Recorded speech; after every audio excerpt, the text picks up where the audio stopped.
Veronica, it's Stuart here. I just want to check. Do I lead in or do you introduce me? I introduce you.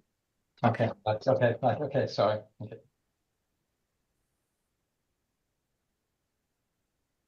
Hello, everyone, and a very warm welcome to the Veronica, it's Nature Stuart here. I just Climate. want to check. Do I lead in or do you? Sorry, Stuart, we were recording already. Tell me. We can cut. Tell me.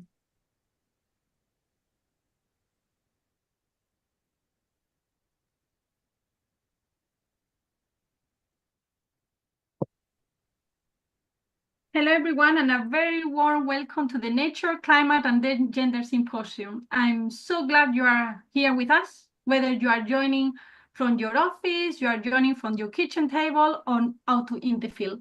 So welcome to all of you, and glad to share the welcome video.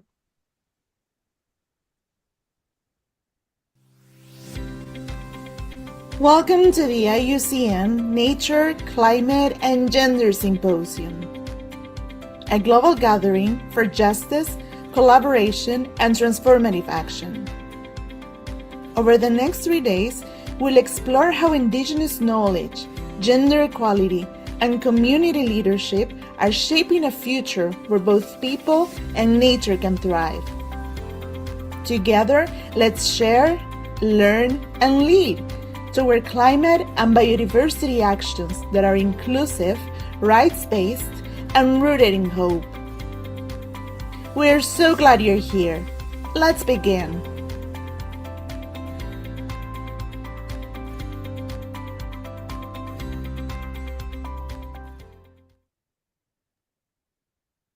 So what wonderful. So we are gathering online, or not only today, but we are gathering from today, June 10th to June 12th, with daily sessions from 9 to 12 if you are in the Americas, East Coast, or 3 to 6 if you are European time zone. So, and importantly, we will do it in so many multiple languages. So that is the most important one. And for that, if you would like to follow along in French or Spanish, just click the globe icon at the bottom of your Zoom screen and select the language, please. So the symposium theme is From Grounded Voices to Bold Solutions. Reflects something we believe deeply in IUCN, that real change begins with listening to those most affected, and it grows when we act together. Today, we are grounding ourselves in justice and action, and it's not enough to aim for green, but we need solutions that are rooted in fairness, in dignity, and lived reality. So you will hear from frontline leaders today, tomorrow, and the day after, from also grassroots advocates and project teams like us today here from IUCN, who are doing exactly that I said before, building climate and nature solutions that center peoples and rights. And before we go into the different sessions that we will have today, I would like to introduce you, like who we are, who is the team behind the scenes of this 3-day symposium. So the symposium is a collaboration between the NAPSA, the Global EBA Fund, the Podong Indigenous Peoples Initiative, and the RISE teams. You can reach any of us using the emails listed here if you would like to connect after the sessions. So we are a whole team here behind. It is not only me today welcoming you to the symposium, but we are 4 teams behind. So by the way, my name is Veronica Ruiz. I'm the program manager for resilience as part of the climate change and energy transition for IUCN. Along with me today, we have my colleague Rose Washington, who is program officer, also as part of the same team, and she will be co-hosting today alongside with me. Together, we will guide you through today's sessions and keep us on time too, very important. Most importantly is to make a space for reflections, for sharing, for discussing that matters most. So next, I would like to show you a little bit of the agenda for the next 3 days, very briefly. First, we will hear from, of course, very importantly today, we will hear from our keynote speakers. We have with us Stewart McGuinness and Lucy Mulenke, And then we will follow a rich panel conversation on what it means to move beyond green. Later, we will dive into real-world projects. It will be a project showcase across the 4 projects initiative I mentioned before, NAPSA, RISE, Podon, and the Global EBA Fund. And later, we will showcase all these actions from the ground, real case studies that connect climate, gender, and human rights. And we will end up with a moment to reflect and take it all in. But very important, another important point is some housekeeping rules and also some instructions for you join us online. So please, any question you may have, any comments, use the Q&A box to share your question with the speakers. We will try to get as many as we can. We will be monitoring the chats all the time, and please share your thoughts, any interesting links and reflections. And as I mentioned right at the beginning, we have interpretation. Sorry for the interpreters for speaking so fast. So interpretation is available both in French and Spanish. And finally, we are also live streaming via YouTube, so you can join anytime. You can share with your colleagues or anyone interested. We are live streaming in the IUCN YouTube channel. And during the 3 days, we are very lucky to have with us Maria Fulque. She will be live drawing all the sessions. And by the end of the day, we will have a very creative way of wrapping up each day. And another point for all of you who would like to share a message of hope, or whatever comes to your mind, we will put here in the chat a link to a mural where you can leave your post-it in there and then just leave a message. You put your name, put the organization you work with, and then we will see by the end of the week how many of those post-it messages we have received. So to officially open this 3-day symposium, we are delighted to be joined by 2 incredible leaders and great colleagues too. Stewart McGuinness is our IUCN Deputy Director General for Program, and Lucy Mulenki, who is the Executive Director of the Indigenous Information Network and also co-chair of the IFB and one of the indigenous leaders worldwide. So they will set up the stage for this work, for why we need this work at the intersection of nature, climate, gender, and indigenous peoples. It's more important than ever that we tackle this intersection. So with no further delays, so Stuart, please, over to you for the opening remarks. Well, thank you very much, Veronica, and good afternoon, colleagues and friends.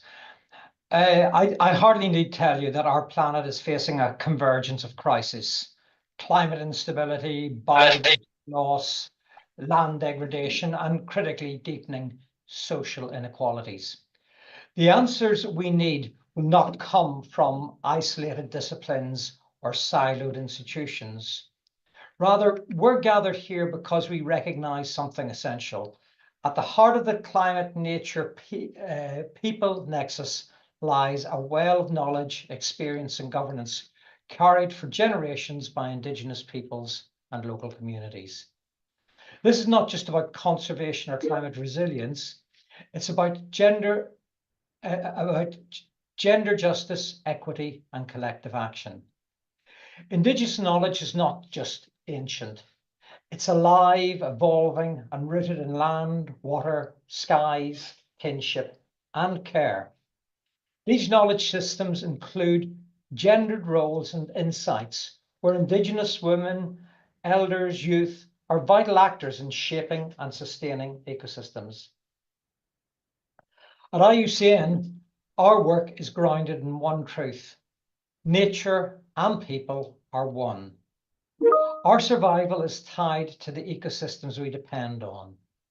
Indigenous people have always known this. They have stewarded land long before conservation became a term. Their governance system, based on respect, reciprocity, foresight, shows us what resilience looks like.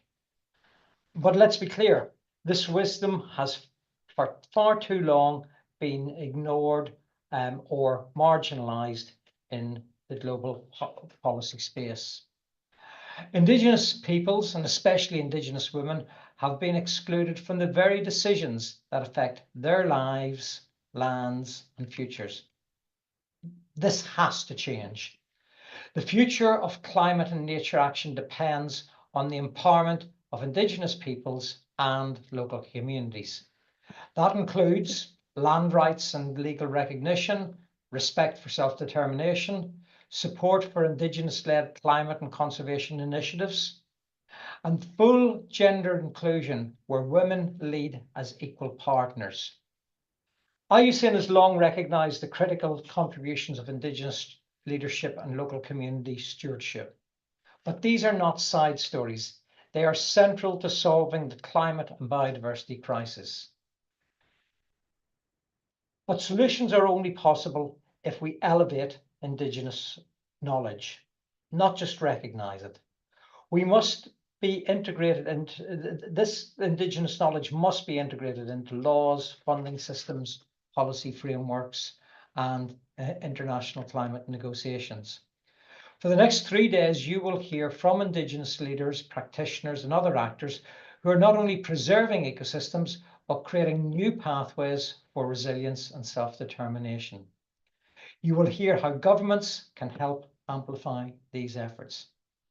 And finally, and crucially, we will consider, based on first-hand accounts of local leaders and practitioners, why any credible vision of a sustainable future must not only recognise and respect the rights of local communities and Indigenous peoples, but go further to embrace and give support to the agency of local women and men and recognise their stewardship over natural resources. Thank you very much. Thank you so much, Stuart, for this powerful message. And I think it's very important what you pointed is gender is not only about women. This is a society, let's say, matter that we have to deal with. It's about women, it's about men, it's about children, it's about youth. So thank you so much for that. And please, Lucy, go ahead, please, and share with us your opening remarks. Thank you very much, Veronica, and thank you, Stuart, for opening with very important messages. And I must say that I thank IUCN very much for this particular meeting and all the partners that have been involved, because there is quite some partners and we really thank them. And it's really wonderful that this particular theme of the meeting, Nature, Climate, Gender Symposium, has been looked very keenly. I think, Veronica, when you were selecting the discussion topics and everything, were inclusive and were really bringing people together to be able to look at what they've already done and what they are doing and how they can do it even better. And indeed, as Stuart has indicated, we need to look further and see how we can be able to link and work together and see the strength and the weaknesses that we have. I am very happy also to see that at least there will be quite a number of discussions and a selection of very good participation of different people. And I'm really glad that also the Indigenous people's issues are coming in. Coming from the Indigenous people's cluster, we look at how much we have been working together, really linking and trying to discuss as many topics as possible, not only at the international level, but at the regional, national, and international level. And this has helped us because Indigenous people themselves, their science, nature to them is very crucial. And looking at nature, traditional knowledge, and our way of life has been intertwined together. And this is what we want to keep on discussing and looking at those nature and looking at the solutions that we can come up with to also be able to help the science. It's also very important to note that Indigenous people have been actually working in terms of looking at the different topics that we are discussing today. And it will be good that we have also government coming in and other key players to be able to link them. Because I think what normally really misses out is the question of linkages and intergenerational to look at how things can be all put together. The indigenous people have been, and the indigenous women in particular, have also been contributing a lot to policy formulation. And the good examples that we have even tried to move further, to involve more and more people, is our initiative of the Podong, where we have looked at Podong as an initiative that we can be able to advance our work, to try and fundraise and to try to work together and put a basket that we can in future and look at it and always be our indicator in the different work that we do. And indeed, it's going to make us even more, many more people recognize the work we do. And we are very proud to be, working in partnership with IUCN and other partners to look at that. And looking at the role of gender has really brought up quite a very impressive and very good way that we've been looking at the Podong and working with the communities at the at the community level.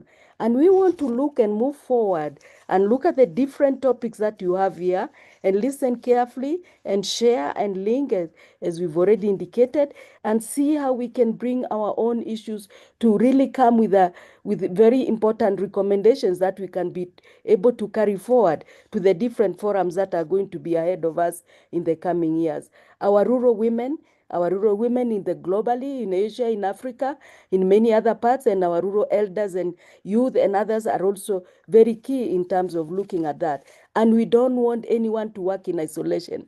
The way we have put in issues of human rights-based approach is very crucial, because that ensures that there will be no one being left behind.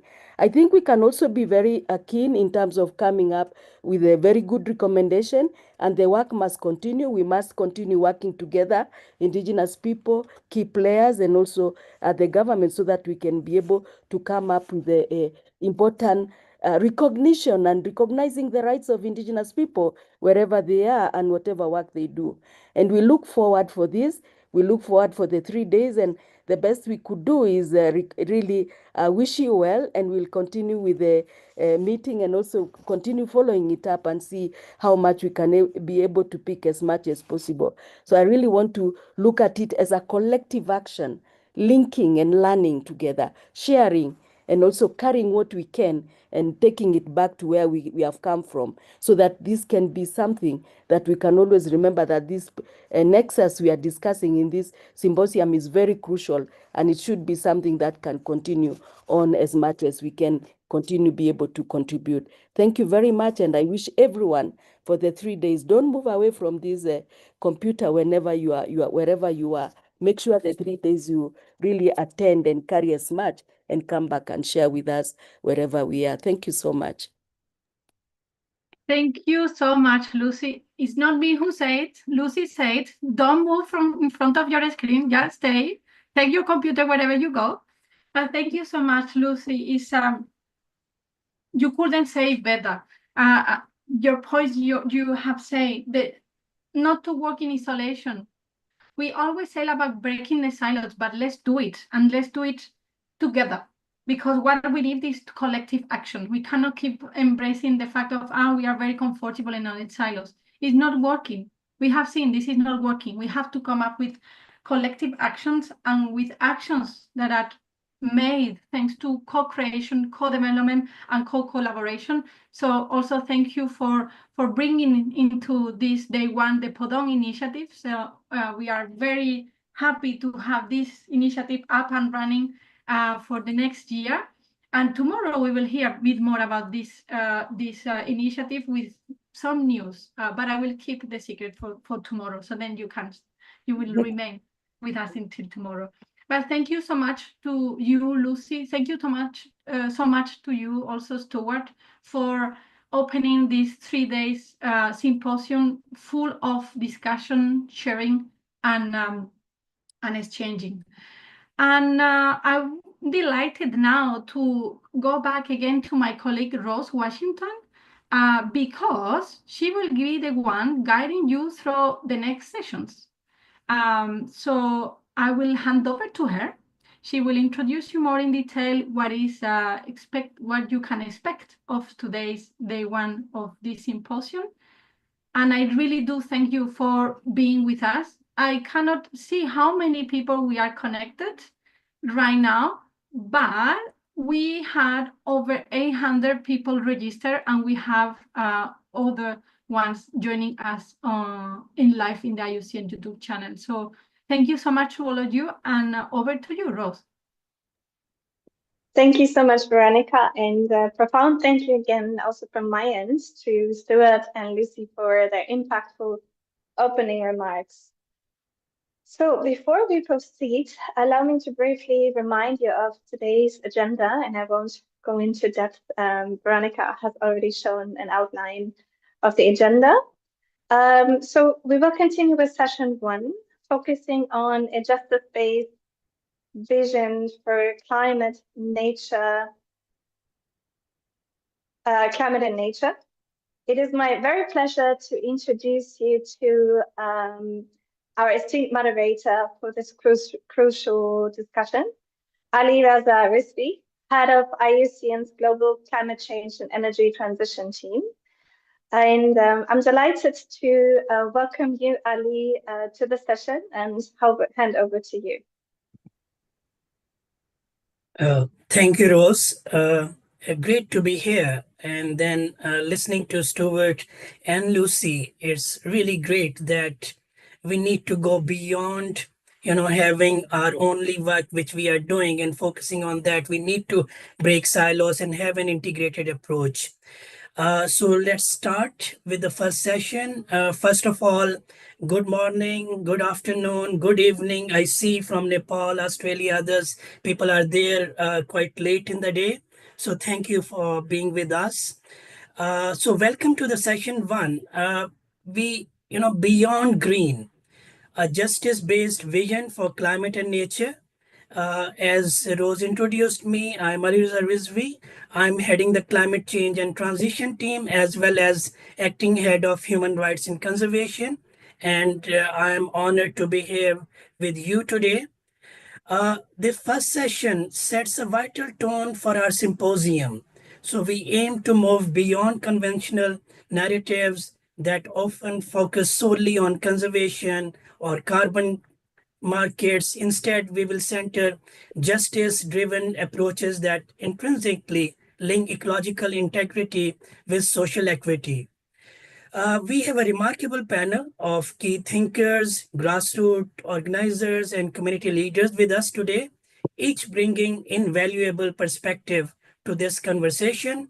It's my pleasure to introduce them to you. First, we have Saraika Nantanena. Saraika is the Executive Director of Capacity Building for Communities, as it's an NGO, C for C, focused on empowerment and systemic change.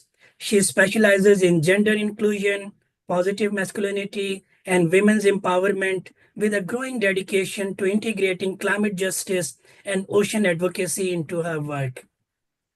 And then we have Vivania Figurova. Vivania, an Indigenous woman in the Global Technical Coordinator of the International Indigenous Forum on Biodiversity. She brings over 20 years of expertise in traditional knowledge, Indigenous people's rights, and women's empowerment, with a focus on biodiversity and the negotiation of traditional knowledge at the international level. And then we have Mary Ruth Preby. She's the co-founder and COO of Accelerate, which implements women, peace, and security initiatives across the Indo-Pacific. Her expertise lies in connecting defense policy with community-level practical implementation, particularly at the intersection of gender and climate security, and centering local women expertise to address structural causes. And then we also have, I believe, do we have other colleagues also here? Ali, he's having some technical issues to connect, but no worries, he will be joining us shortly. I see, okay. And I was also initially wondering, we had another speaker, no? That's all? Yes, so we have Onel Masardule Herrera, who is joining us, but he's having some technical issues. So please, we are. Thank you. So our discussion today will explore climate action must be rooted in lived realities of frontline communities and challenges the very system that perpetuate marginalization. We will aim to reframe dominant narrative, explore actionable alternatives, amplify community voices, and work towards dismantling systematic barriers to justice. Uh, so but at the same time, I was wondering, Barbara is with us, I believe, no? Barbara, are you here with us? Yes. Ah, Yes. wonderful. Okay. Sorry, I initially was looking at the updated list. So there is some technical glitch there, but that's fine. So we will move forward. Barbara has both local and international and regional expertise, was working with IUCN, now with WWF, and looking into, decolonizing overall programs, and then looking into how we can have integrated approaches towards carbon as well as conservation. Uh, to kickstart, let's start with a broad question.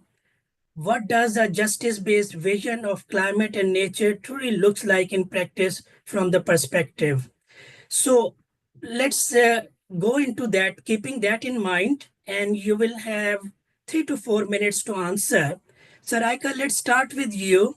What are the key challenges in defining and implementing climate justice at the community level, and how can best practices in capacity building overcome these hurdles? So, Saraika, over to you. Thank you very much. I am going to continue in French. Alors, merci beaucoup et merci beaucoup aussi à mes collègues qui travaillent sur le projet RICI à Madagascar qui a préparé la présentation aujourd'hui avec moi. Alors, le challenge, quand on parle de climat, de justice climatique, c'est surtout que on n'arrive pas à s'attaquer aux causes profondes des changements climatiques. La justice climatique ne se limite pas à une question environnementale, elle est vraiment liée au système d'oppression, d'exploitation qui façonne nos sociétés. Et donc, en tant qu'organisation féministe, organisation qui agissent auprès des communautés, la justice climatique, elle exige une transformation des rapports de pouvoir, alors que ça n'arrive pas toujours. La pleine participation des femmes, elle n'est pas toujours là. Les personnes marginalisées et les communautés de base ne prennent pas totalement des décisions. C'est ça, en fait, les vrais challenges. Et c'est pour ça qu'en termes de bonnes pratiques, dans notre projet qui s'intitule RICI, nous articulons tout ça, la planète, les gens et tout le système pour vraiment avoir un changement holistique, mais aussi une approche qui va au-delà de tout ce qui est environnemental, mais une approche qui est fondée sur l'humain et une approche qui met d'abord l'humain en premier, réfléchit sur les problématiques de la femme, du genre, pour pouvoir ensuite apporter des solutions. Et les solutions par rapport des solutions climatiques qui doivent être vraiment des solutions sociales, c'est-à-dire qui doivent être bénéficiées par tout le monde, pas seulement par un certain groupe, et des solutions aussi qui met la femme en premier, qui lutte contre toutes ces discriminations. Comme j'ai dit tout à l'heure, le problème de justice climatique, ce n'est pas uniquement un problème d'environnement, c'est vraiment un problème de personnes Et donc, mettre dans cette bonne pratique de lutter contre les changements climatiques tout en misant sur à la fois la planète, les personnes, tout ça fait que on a des solutions innovantes et on peut vraiment sentir que quand on met l'humain au centre de tout ça, il a des solutions, comme on a dit dans notre opening remark de tout à l'heure. Les savoir-faire communautaires est très important quand il s'agit d'apporter des solutions innovantes, mais on ne peut pas trouver ces savoir-faire on peut pas trouver ces savoir-faire communautaires si on n'agit pas par rapport à l'humain d'abord, par rapport à l'homme d'abord. Et donc, voilà pour moi les vrais challenges et voilà pourquoi pour moi c'est important de réfléchir à quelque chose de vraiment holistique quand on parle de justice climatique, non seulement une question de régler l'environnement, les forêts, la chaleur, mais vraiment de voir les choses dans un ensemble. Merci. Thank you. Now, let's go to Viviania. That over to you. Okay, what are the contribution of traditional knowledge of indigenous people to biodiversity conservation and climate action? What's the role of indigenous women? So over to you. Muchas gracias a todos. Es un gran honor estar con todos ustedes. Bueno, hace 30 años atrás, el conocimiento tradicional de los pueblos indígenas, de las comunidades locales, especialmente el conocimiento tradicional de las mujeres, no era considerado como un conocimiento válido. Y esto hacía, incluso, bueno, lamentablemente hay algunas escuelas hoy que consideran que ese conocimiento es un conocimiento vulgar y que precisa ser validado por el conocimiento científico. Sin embargo, actualmente el conocimiento tradicional tiene ese reconocimiento global, ¿no? En donde, por ejemplo, el informe global del IPBES, el informe global sobre el estado de la biodiversidad, reconoce la contribución del conocimiento tradicional de los pueblos indígenas y las comunidades locales, especialmente de las mujeres indígenas, a lo que es la conservación de la biodiversidad y para la mitigación y la adaptación al cambio climático. Por eso es que este tema es un tema central como para garantizar que la justicia y que la justicia climática vaya más allá de, digamos, de discursos y se reconozca ese rol, ¿no? Ese rol de los pueblos indígenas y las comunidades locales y de las mujeres y sus conocimientos en la conservación y todo lo que es la política de acción climática. Esto es importante porque actualmente muy pocos países en el mundo reconocen el valor de estos conocimientos tradicionales. Por ejemplo, no hay políticas que incentiven la transmisión.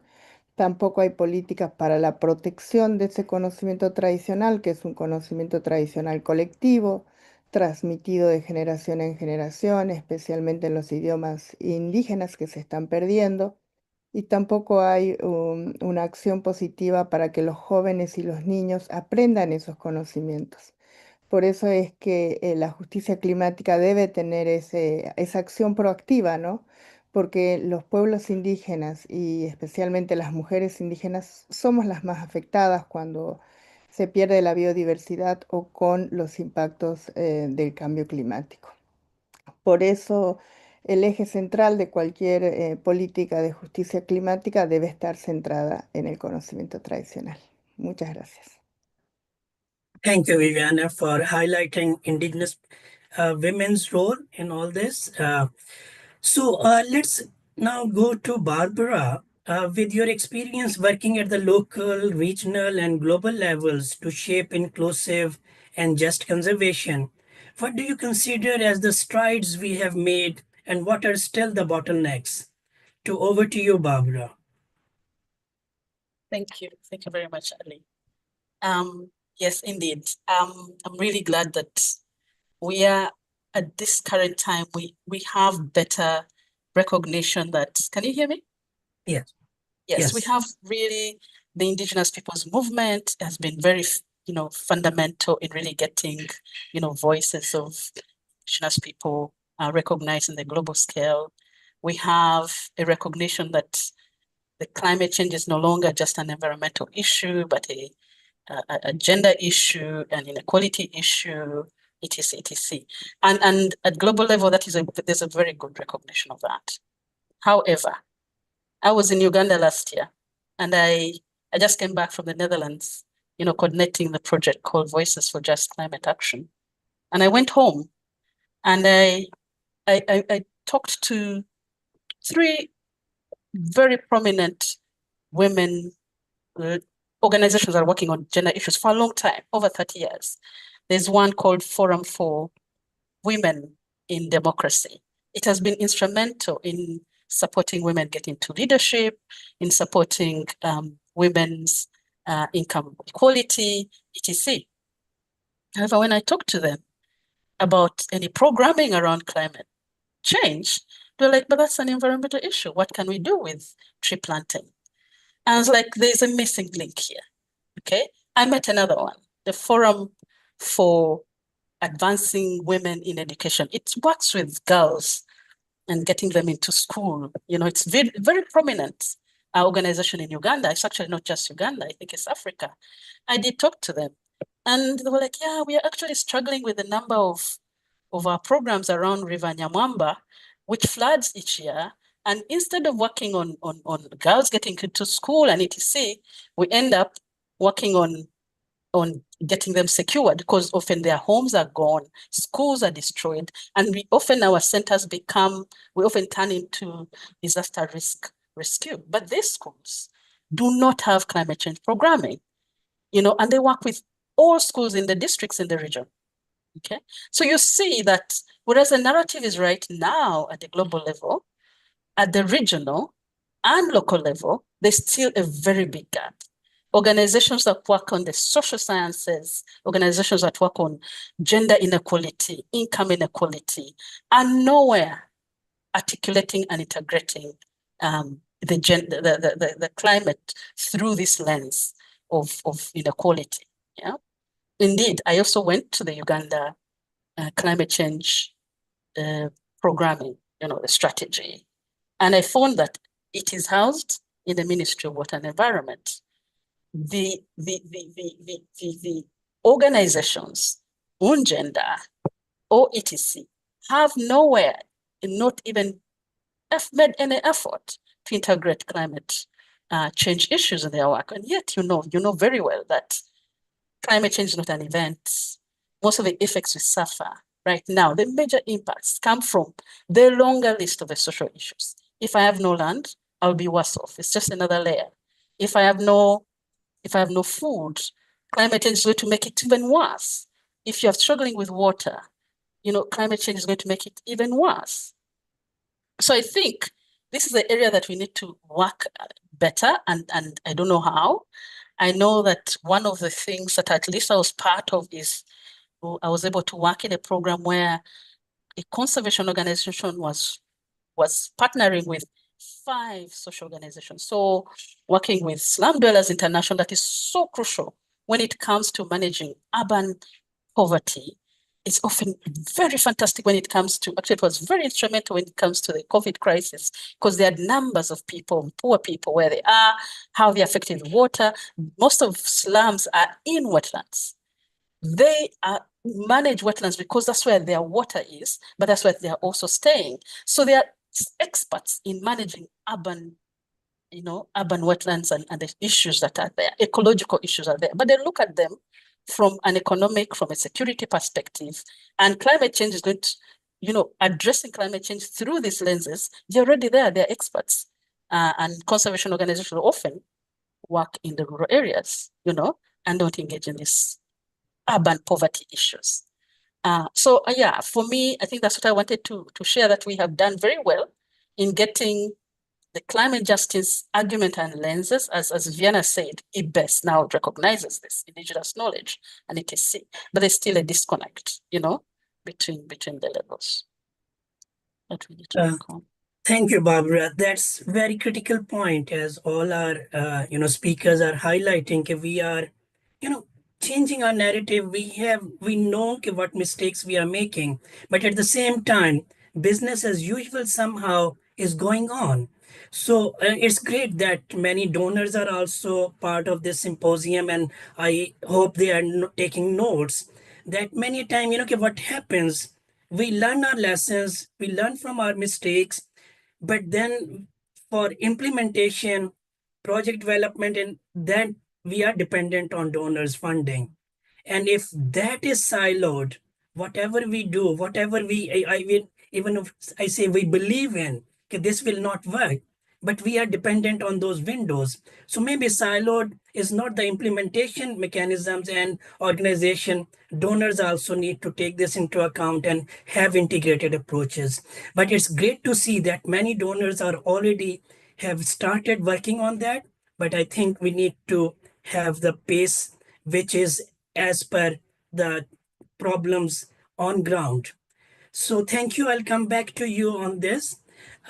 So now let's go to, we have Onal Herrera has joined us.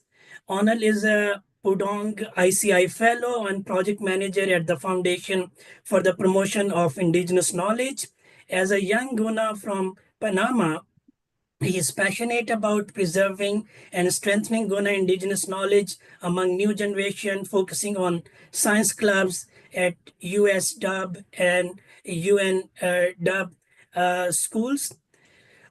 So, Onal, have you used your role as a fellow of Pudong Initiative and work at FPCI to strengthen indigenous youth leadership in the face of the climate crisis? So over to you, Onal.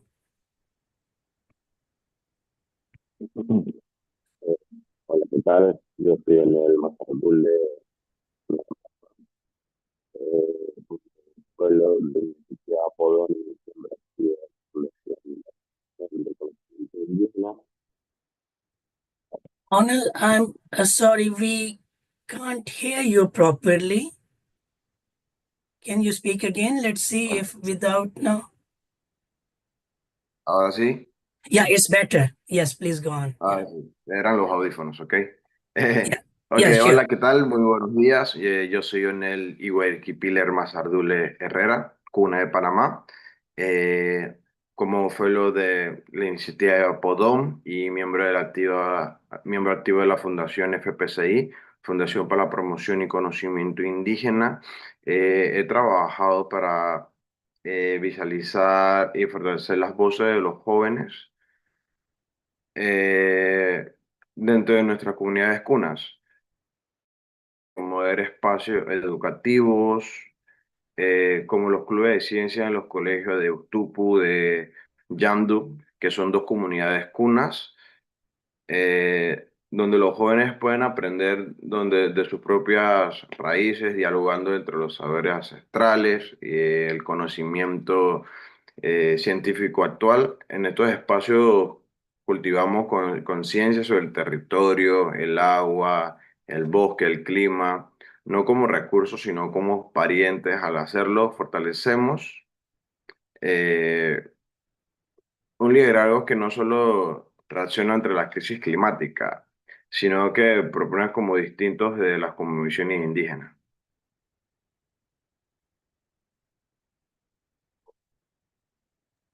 Okay, thanks. So again, we'll come back to you on how this, indigenous knowledge and how, can help together with maybe science and data and projections to move forward for effective implementation on ground. So now I come to Mary Ruth, to you. A big argument in a crisis is that, we need to prioritize immediate response over longer term justice concern, because those are termed as, okay, those are, those will take time and let's first respond to a crisis. But how do you respond to this? Okay, how can we overcome this and can have integrated approaches even at the crisis level? So over to you, Mary Ruth. Yes, thank you. And thank you for having me. I think this framing really creates a false choice between speed and effectiveness that creates a lot of problems, especially for women and other vulnerable populations. The evidence really shows that a justice-blind crisis response consistently fails to reach people who need the help most. And then it creates and it amplifies vulnerabilities that are already there. So, for instance, when early warning systems exclude women, half the population can get trapped in disaster zones. Or when relief distribution ignores women or gender dynamics, resources don't reach households effectively. Or when recovery planning sidelines women's knowledge, communities rebuild the same vulnerabilities that made them fragile in the first place. So justice isn't really a luxury that we can add after solving the immediate crisis. It's fundamental to effective crisis response. The communities that recover fastest from disasters, I think, are those that harness diverse knowledge, distribute resources equitably, and leverage everyone's capabilities. And that every time we exclude women's leadership in the name of speed, we're actually slowing down our response and guaranteeing that we'll face the same crisis again. So I think the most effective disaster responses, and that's an area that I live in, is to integrate justice from day one, to leverage women's and other vulnerable populations' knowledge of community needs, their networks for resource distribution, and their understanding of local vulnerabilities. And so, like, this isn't just something that's nice to have; it's a really smart, effective way of approaching these crises. And so, I think it needs to be an inclusive, justice-oriented approach from the start.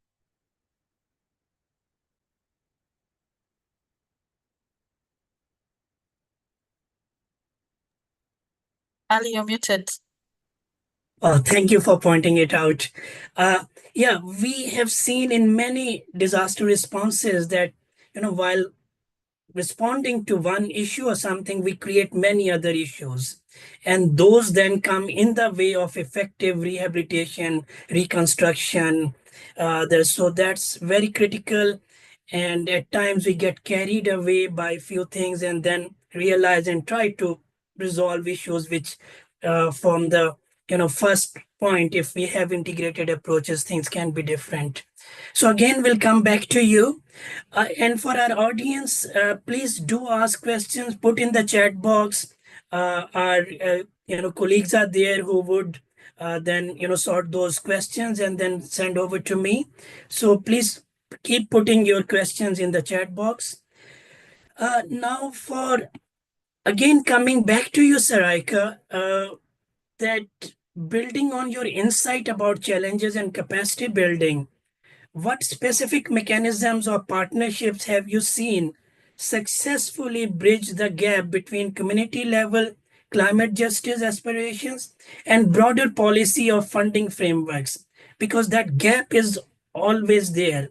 So, is it working, and at what level it's working? What are the preconditions? So, over to you, Sarika. Thank you. Alors,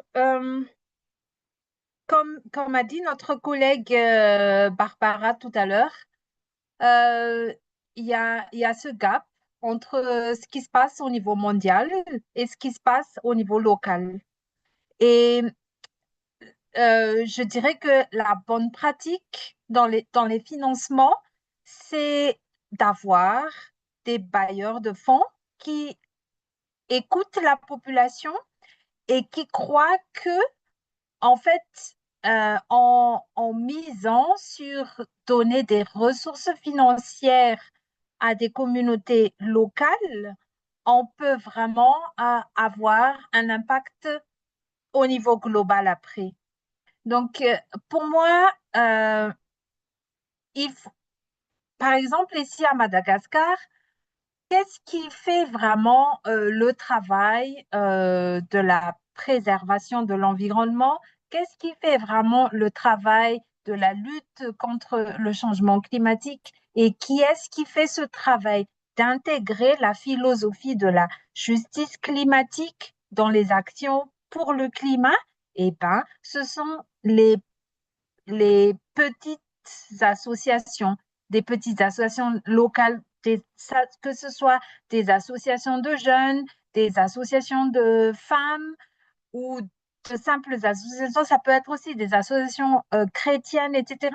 Mais ce sont les petites associations qui font euh, beaucoup de travail sur ça. Mais ces petites associations manquent de ressources financières surtout parce que la manière dont on va chercher les ressources financières, les conditions pour avoir les ressources financières sont très difficiles pour ces petites organisations. Comme on dit en anglais, c'est grassroots organization. Alors, pour moi, il faut casser un peu et réfléchir comment est-ce qu'on peut vraiment financer à la base pour qu'il y a plus ce gap entre voilà, la philosophie au niveau global et la philosophie au niveau local. J'aime bien comment vous expliquez la manière dont on collecte les savoir-faire autochtones, etc. Ça fait déjà partie de cette philosophie d'aller chercher au fond des choses, d'aller chercher à la racine pour vraiment avoir un impact un peu plus global. Merci. Thank you. Yes, it's very difficult what you're pointing out. No perfect solution, but how we can make financial resources available and address the gaps at the community level. Because yeah, surely due to due diligence and all the requirements of donors, very difficult to respond by local communities, and that's why this concept of direct financing coming into play and this is getting popular maybe that's the way we can work with indigenous people and local communities to have those processes, but again a lot of work is needed. So thank you for pointing it out. It's a major obstacle where we can have local indigenous knowledge and solutions by them rather than international organizations and outsider coming and telling them to do this. So that's we need to reflect together with donors, communities, and other to shortcut this process or how to make it more effective. Okay, so let's now another question to now Viviana, that considering the tool as framework, what is the biggest challenge for communities to get support for their climate action? So if you can talk about that a bit. Viviana? Sí, muchas gracias. Em, sí, en este momento a nivel internacional se ha avanzado en el reconocimiento a los derechos de los pueblos indígenas, especialmente hacia su conocimiento tradicional. Esto lo evidenciamos en la Convención Marco sobre Cambio Climático, el Convenio sobre la Biodiversidad y su Marco Mundial de Biodiversidad Cumi-Montreal y el reciente Programa de Trabajo sobre Conocimientos Tradicionales adoptado en el marco del Convenio sobre Biodiversidad y también en el Protocolo de Nagoya sobre acceso y participación en los beneficios. Estos instrumentos internacionales plantean principalmente derechos importantes de los pueblos indígenas, ¿no? Primero es mantener sus conocimientos tradicionales. Segundo es que si alguien quiere acceder o utilizar esos conocimientos tradicionales, sea en base al respeto, sea en base a la negociación de las condiciones en que se va a compartir ese conocimiento, y sea también en base a la participación en los beneficios que se deriven de la utilización de ese conocimiento. Este marco internacional es muy importante y es importante que se implemente a nivel nacional. O sea, se ha avanzado a nivel internacional, pero a nivel nacional todavía hay una gran brecha. Sin embargo, las comunidades a nivel en sí, a nivel local, están trabajando en mantener ese conocimiento tradicional. Porque si ese conocimiento tradicional se pierde, por más regulaciones que tengamos, va a ser en vano.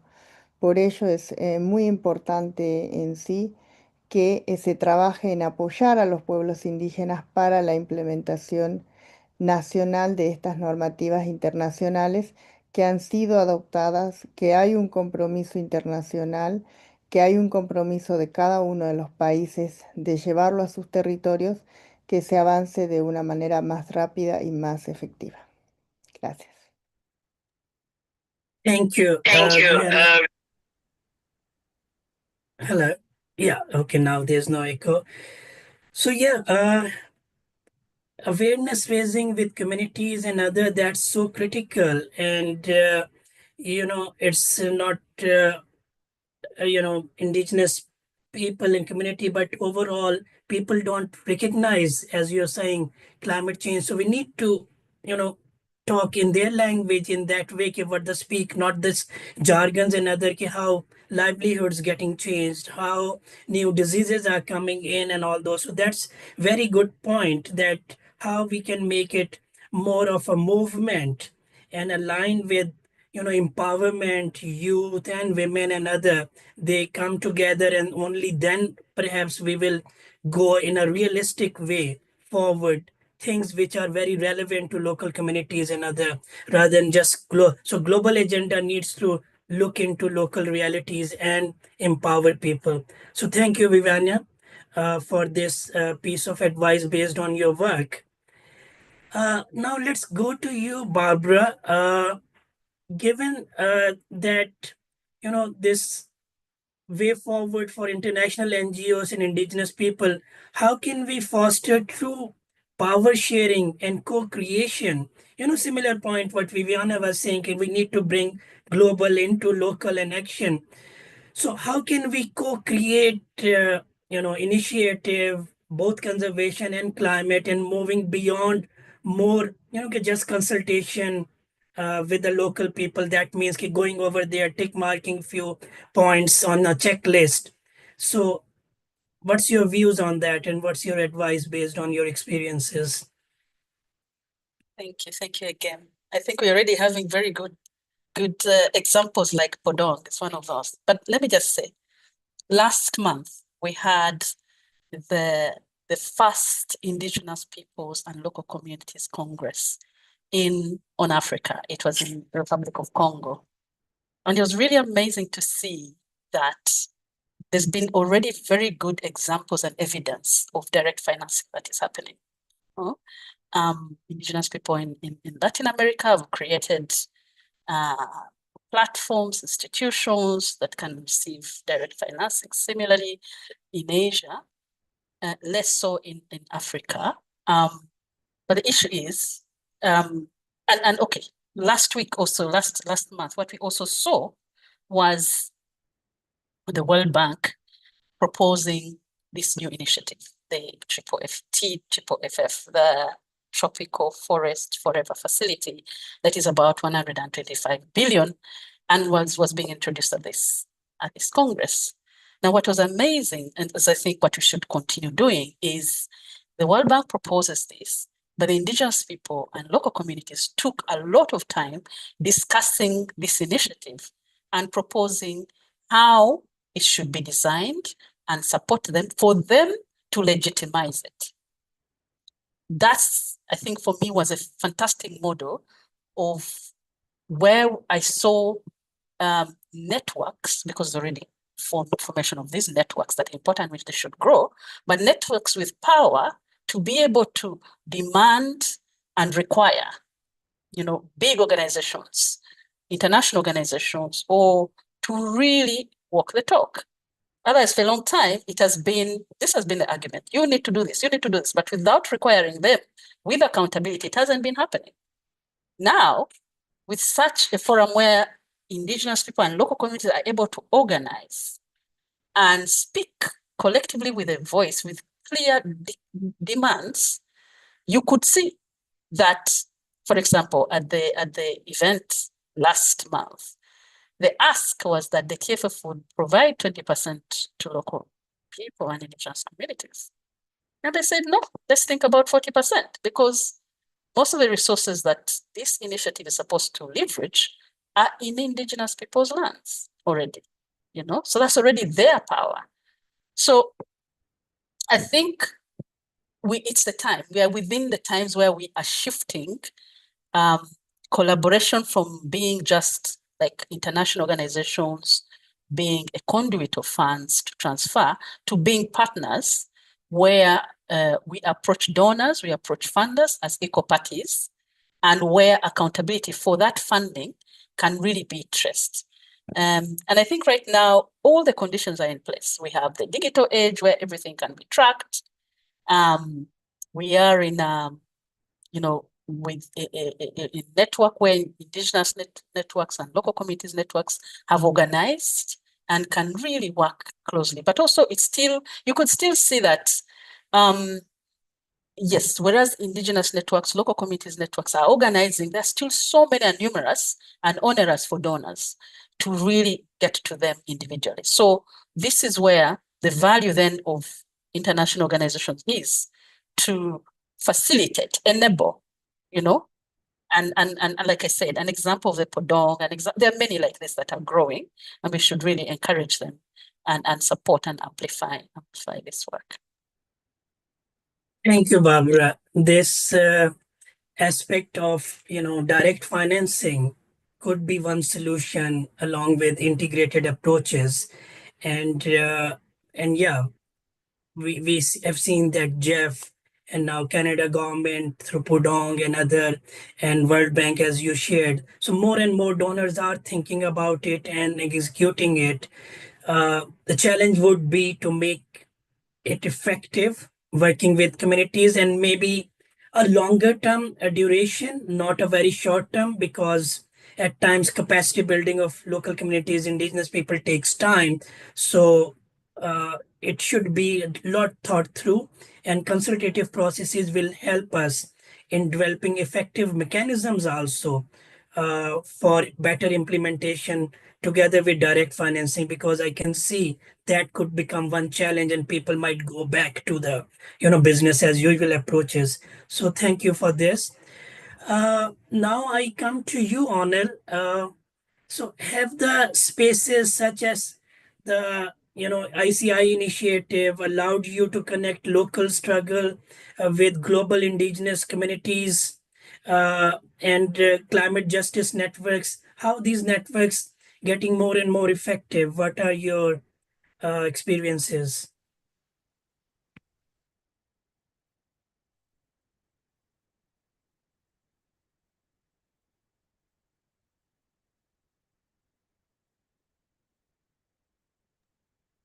En los clubes de ciencias que felicitamos a las comunidades de Tupu y Naganá, rescate del conocimiento indígena se convierte en una acción climática concreta porque conecta la juventud cuna con la tierra de nuestras raíces. No solo hablamos de cambio climático, sino que salimos al campo, observamos el suelo, las cosechas, ciclos naturales. Hacemos giras comunitarias como a comunidades como Armila, donde se hace una feria de la tortuga, donde se estudia la tortuga Baulet, y otra isla que se llama Masargandu, es donde nos hacemos el monitoreo de tortugas carey. En Entiendo su importancia y la participación en su protección. También organizamos limpieza de playas, donde reciclamos plásticos, vidrios, latas. Todo eso hacemos donde una mirada cuna, donde el territorio es sagrado, donde la ciencia dialoga con las sabidurías ancestrales y es así como la juventud indígena se está formando para liderar conciencia y acciones frente a las crisis climáticas.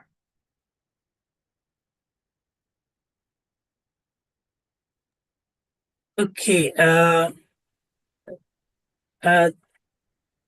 Thanks for giving these examples of beach cleanup, glass recycling in Kona territory, and raising awareness against climate change. So these are the examples which will strengthen the work what we are trying to do, and then go through networks and working with youth and empowerment. So thank you, Onel, for sharing these.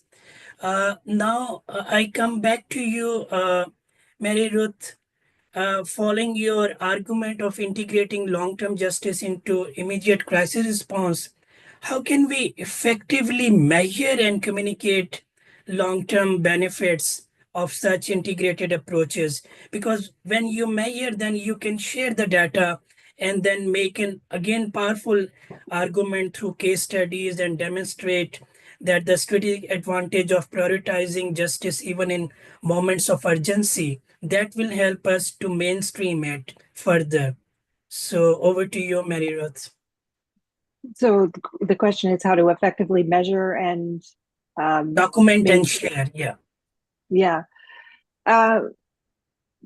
So this might be a somewhat uncomfortable conversation, but the work that I do specifically is with defense and security forces in the Asia Pacific region, where I work with militaries essentially that are responding to disasters and environmental insecurities. And so I think in terms of my work and measuring and tracking these sorts of things, there needs to be a fundamental shift in how we approach disaster response in terms of military involvement. And militaries do have unique capabilities. They bring rapid mobilization, logistics, specialized equipment, and those types of things. So I think we need them in our disaster responses, but unfortunately, they are very much focused on the immediate and the short term.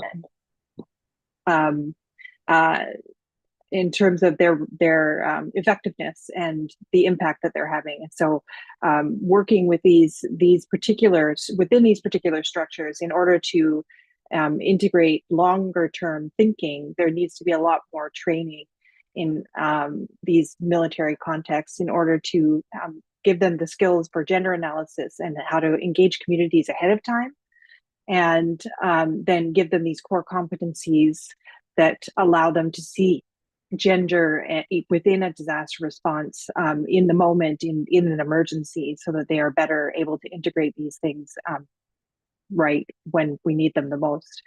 And then I think in terms of measuring humanitarian success, we need to think not just in terms of resources distributed or crises prevented, but local capacity strengthening and leadership development as well. I think as well, direct climate adaptation funding needs to be given at a community level in order to effectuate some of these longer term things, and then empower those community led initiatives to do the measurement, the determining what needs to be measured, and then building the structures for measurement and response from there. And then we need to also think about tracking community adaptive capacity alongside things like military readiness. And these types of things generally they don't talk to each other. So community resilience doesn't necessarily talk to military readiness, but because these actors are both in these spaces in disaster response, I think they need to be talking more and developing shared metrics for the various areas that we need to be measuring. So, and this could include things like measuring women's participation in decision making, evaluating integration of traditional knowledge in informal planning, and assessing whether climate interventions strengthen or weaken social cohesion and justice. So it's not just about making these current systems more inclusive, but it's about building entirely new approaches that recognize that communities closest to the problem hold the keys to our climate resilience, and that they need to be involved from the start in the measurement and evaluation as well. Thank you, Mary Ruth. Very critical points that all this, once documented in other, should contribute towards local institutions strengthening and building rather than creating a dependency syndrome. And at the same time, we have seen that, disaster response gets a lot more, up to 80 to 90% more resources than disaster preparedness. So that's again something our donors and others, they need to take into account, that if you prepare them, as you're saying, through building local capacities, prepare them, integrate from the very beginning, then the rush through implementation, we can get out of that and be better prepared. So those things, again, a whole mindset needs to be changed, and response and other. But again, it's difficult because at times, we all humans and other, the emotional response after a disaster generates a lot more resources than anticipating disaster. We all want to ignore, like humans, okay, nothing bad will happen. And then we don't prepare for things. So that's why these aspects, insurance and other aspects, should come into play. Only then we will be effective in our disaster response, which could be integrated. Thank you, Mary Ruth. So we have some time now for questions to our panelists, I think, but I will share some of the questions, and then if you all can pick one which relates to you more, and then we will have. So I will share some of the questions which came in the chat. For example, one, Catalina Mora is asking, how can we ensure that we are not only advocating for inclusion and equity externally, but also actively embodying these principles internally? So maybe, how in organizations, are we walking the talk, or we are just sermonizing the rest of the world and not practicing it at internal level? So maybe our colleagues who are at the organization level, maybe Barbara, you can respond to this. And then another question is from Violet, asking, how can we raise awareness about climate change in the community? It's not just the indigenous community, but also parts of the community, as you say, urban level. Not all people recognize climate change impacts. So maybe our colleagues working at the indigenous community and other, how that you all alluded also to through your intervention. And then there's another question. Let me just go there. Yeah, again, there are international advances in all these discussions and other, but still there are gaps at the local level. How can we work towards that? And then also, how can we raise awareness about at the community level? Again, the same questions came on. Yeah, so entirely up to you. How would you like to respond to these? Yeah, so let's start with you, Barbara, maybe at internal level. Yes, that's a really, really good question, because that's the only way we can really sustain achieving inclusive conservation. And the question was, how can we ensure that we are not only talking about it, we are actually walking the talk? I think ensuring it, for me, is the most important way to ensure this happens is by donors and local communities. With this digital age, if the donors require it, then the implementers will have no choice. If the local communities require it and follow up and demand, because that honestly, advising and requiring people to do things, it's sometimes people fall back to things that are easy. Inclusion and equity are not easy things. They're difficult things for organizations. They're expensive things. But if it's a requirement from accountability from the local people themselves and from donors, That's the best way you can ensure that. Having said that, also, I think right now for me, I mean, this is my interest, my activism. I choose to work inside international organizations to support this to work. And what I've seen is that there's a big shift now. We are having more social scientists being recruited by international organizations to require this. To do, for example, I'm implementing a project right now that is in 5 countries with WWF, but I've proposed and I think agreed that 50 or 40% of the funding of this project should go directly to the local communities where we are working. Yeah, so that's why I was in Republic of Congo last month, and I had the opportunity to attend the summit. And it's because the community we are working with, all the 53 villages will get 40%, $400,000. 40% of this budget will have to go directly, and we are negotiating how. These institutions don't have, this community doesn't yet have, a good, clear mechanism of the flow. But that's a good thing now with the donor, because the donor is patient. Ali, to your point, agreeing to patient long-term financing would allow these processes to work.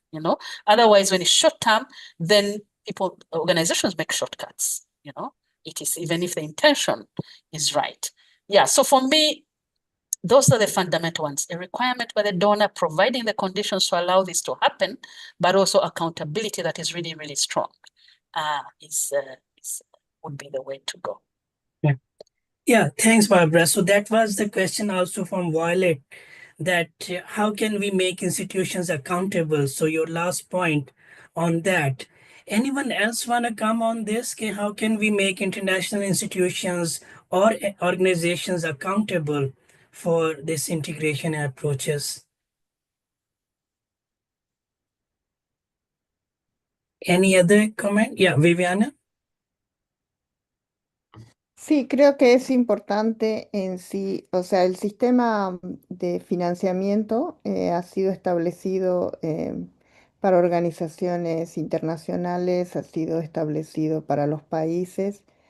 Entonces, por supuesto, es un poco complejo ese sistema y lo que es importante es diseñar un sistema que facilite el financiamiento para los pueblos indígenas, que es lo que estamos trabajando en Podom, para que, digamos, las comunidades no tengan que, vamos a decir, en una comunidad donde se contribuye en sí de manera en especie, por ejemplo, con mano de obra, eso también se considere. Cuando la comunidad también contribuye con su conocimiento, con su tiempo, con el trabajo colectivo y comunitario, eso también se considere. Cuando la comunidad toma decisiones de manera colectiva, también esos procesos de decisión que son mucho más complejos, que llevan más tiempo que cuando se toma una decisión en una ONG, sean considerados, ¿no? Entonces, creo que ese es el desafío, ¿no? Cómo es que a través de la experiencia vamos haciendo efectivo ese apoyo a las comunidades que están conservando la biodiversidad y trabajando por el cambio climático, ¿no? Para complementar lo que decía Bárbara. Gracias. Thank you, Viviana. Yes, systems, they need to be improved. You're right. Unless we recognize indigenous knowledge and their contribution towards environment, climate, not just as to receive things, but also as agent of change, as they say, only then. So system change is required, not just here and there anecdotal examples of we are working and all that. So that's critical. Other thoughts on these points: accountability, awareness at community level, how to others. So if 1 minute each, other colleagues can come in. Siriaka, you? Yes, thank you. I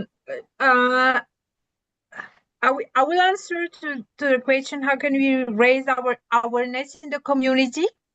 And I think to raise awareness, we need examples. We need role models. Like we cannot change people. We can just propose them what are the alternatives, and we can also like to demonstrate the change we want. We cannot change people. People change by themselves. If they are convinced of what we are saying, they will change. And about climate change, people do not, maybe people do not really understand why do we need to work on the climate? Why do we need to work on women for that? Why we talk about climate justice? So to raise awareness, we really need to influence the change, and by examples, by having role models, and by walking the talk as well. Like if I am leading that NGO here in Madagascar and we go to the community to tell them to protect the environment, so all the staff of the NGO should also prevent the environment at their house, at school, at the university, wherever we are going. That's the example we need to do. And we need to prove the community that what we are saying is the best way to do things and it works. And if people are convinced, they will change. That's the only way. Like for example, if you tell someone stop smoking, it won't work. How can people who have smoked for 10 years and you say stop smoking? Oh, you say, oh, you crazy. How can I stop smoking? But if you arrive to really prove, and if he tried also to stop the smoke and he feels the goodness and the well-being of not smoking, so that person will stop smoking. That's about community. It's all about human. We don't go if we are not convinced. So that's the key. Thank you. Oh, so important that unless and until it becomes part of our, you know, the thinking process, it's not just the head, it also the heart. When you accept it, only then we change. Otherwise, all the science and tools and everything, even the, if I could use this word, holy books and other, even if we believe, we don't practice. Because for us, some benefits which are immediate comes first and then we change. So it's a very difficult, a very challenging thing. Okay, by just informing people will change. That's not what we observe. So we need to practice it, we need to showcase, and then also we need to demonstrate that there are benefits and which could be immediate. Any last words from you, Honor?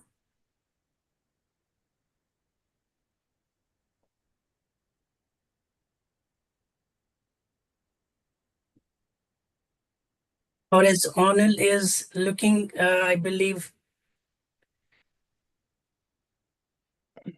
you coming in, or maybe for the time being, let's go to Mary Ruth. Your any last message? Yeah, I would I go to the same question in terms of thinking about how do we raise awareness within communities. And this is something that I think about a lot.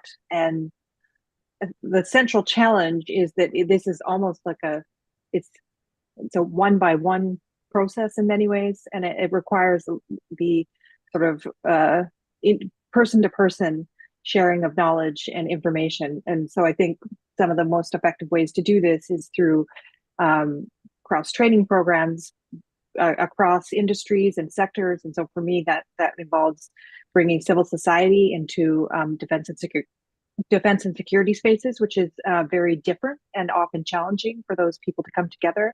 But I think it's important for sharing knowledge about how to address things like disasters and how we respond to them and how we can integrate communities' needs.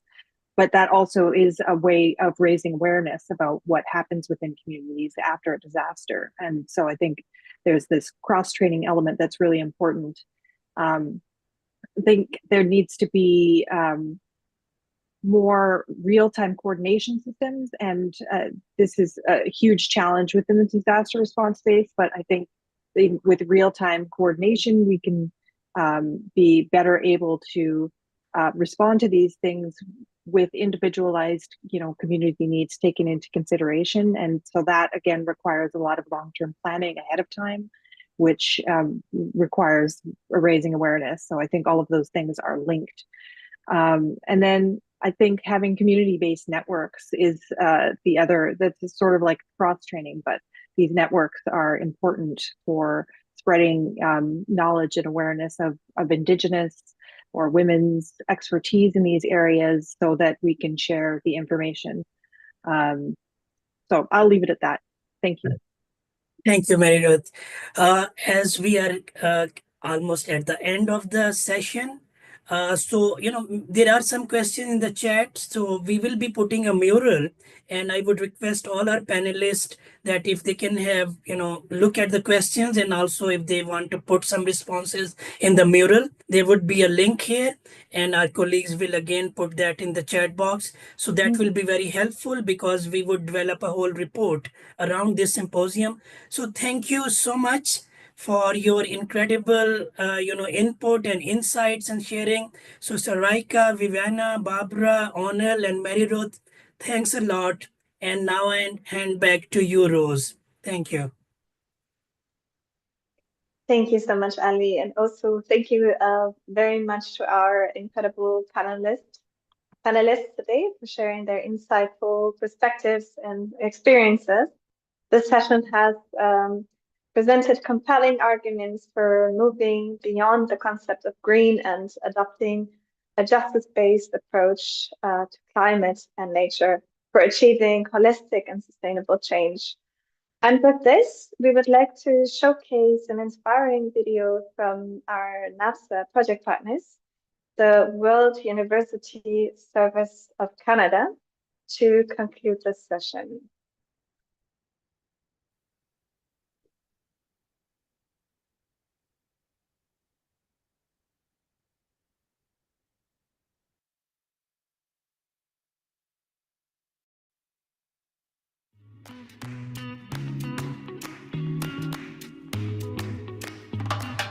Le projet d'adaptation climatique basé sur la nature dans la forêt guinéenne d'Afrique de l'Ouest est un projet qui favorise l'implication des femmes dans le processus d'adaptation climatique.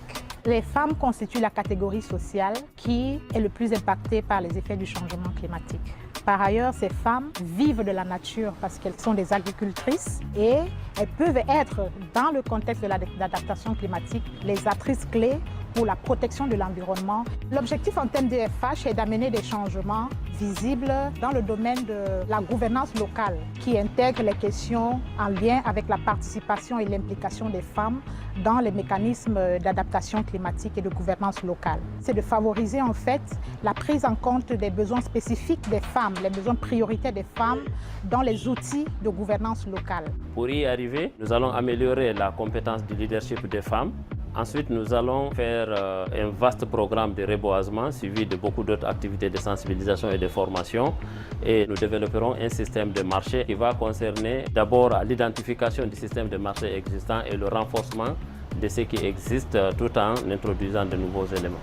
Le projet d'adaptation climatique basé sur la nature dans les forêts guinéennes d'Afrique de l'Ouest est un projet qui travaille en Guinée, au Ghana et en Côte d'Ivoire. Ça permet une coopération sous-régionale entre les différentes institutions et les différents acteurs y intervenants. Et ça permet de mettre en place une synergie d'action dans le cadre du changement climatique de façon spécifique pour chaque pays et de façon globale pour les 3 pays. Les femmes dans ces communautés, dans les communautés où nous allons intervenir, sont des femmes qui interviennent dans le domaine agricole et plus particulièrement dans le domaine maraîcher.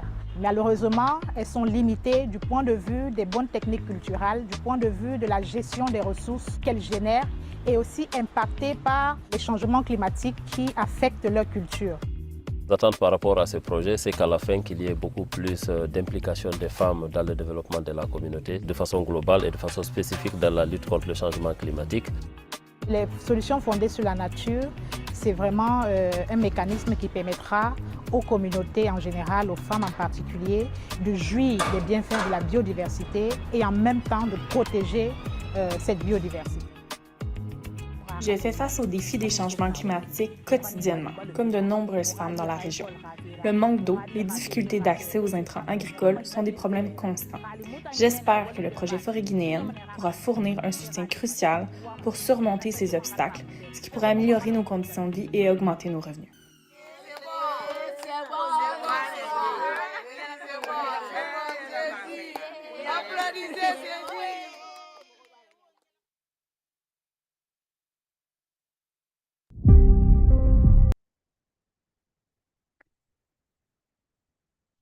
Thank you so much, Zoe, for sharing the video. As we move forward, we will now transition into our next segment, session 2, which is titled Project Showcase, Climate, Gender, and Human Rights in Action.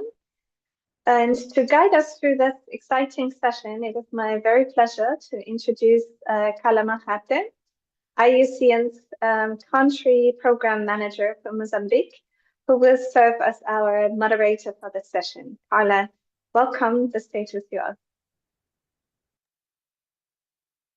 Hi, thank you, Rose.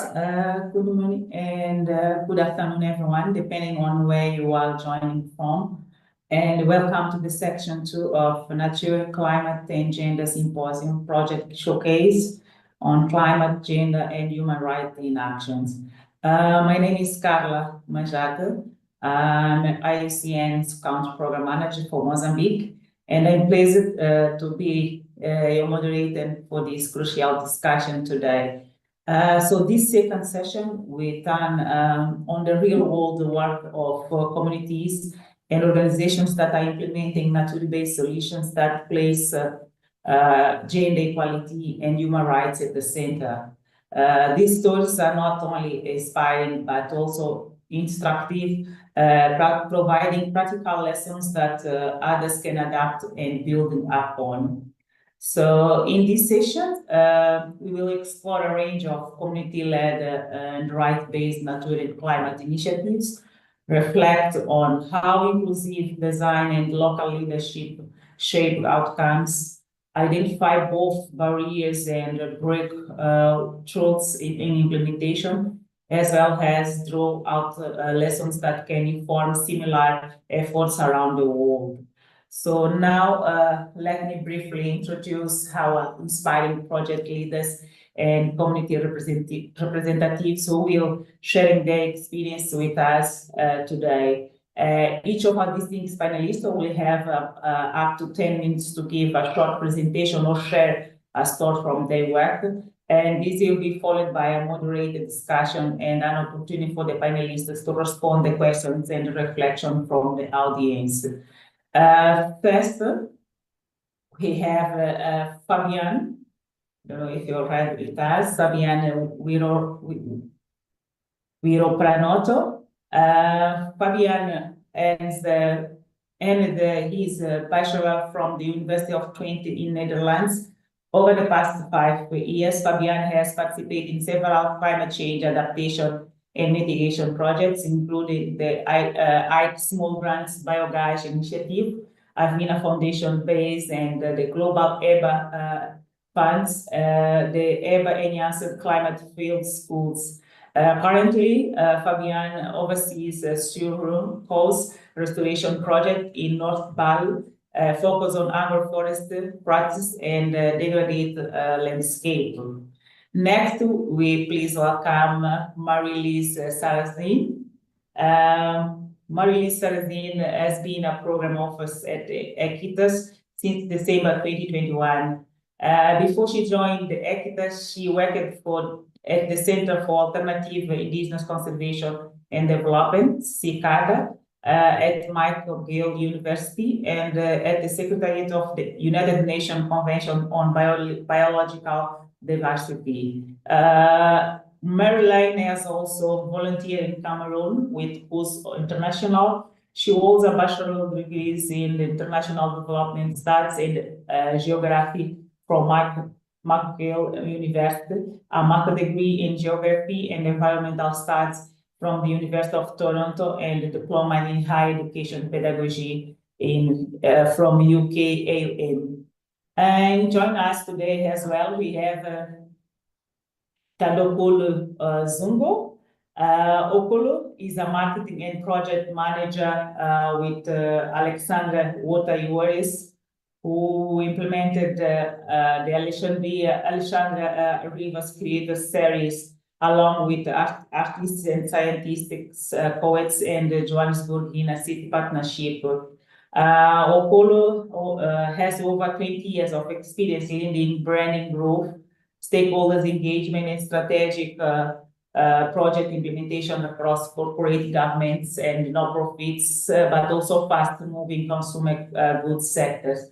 He is working is focused on environmental justice and community empowerment, translating complex environment, social, and economic issues into relatable, actionable campaigns that inspire change. Okul also attended the University of Maryland and is passionate about empowering youth and women in environmental leadership spaces. I don't know if Okul is already with us. I cannot see. Can someone confirm?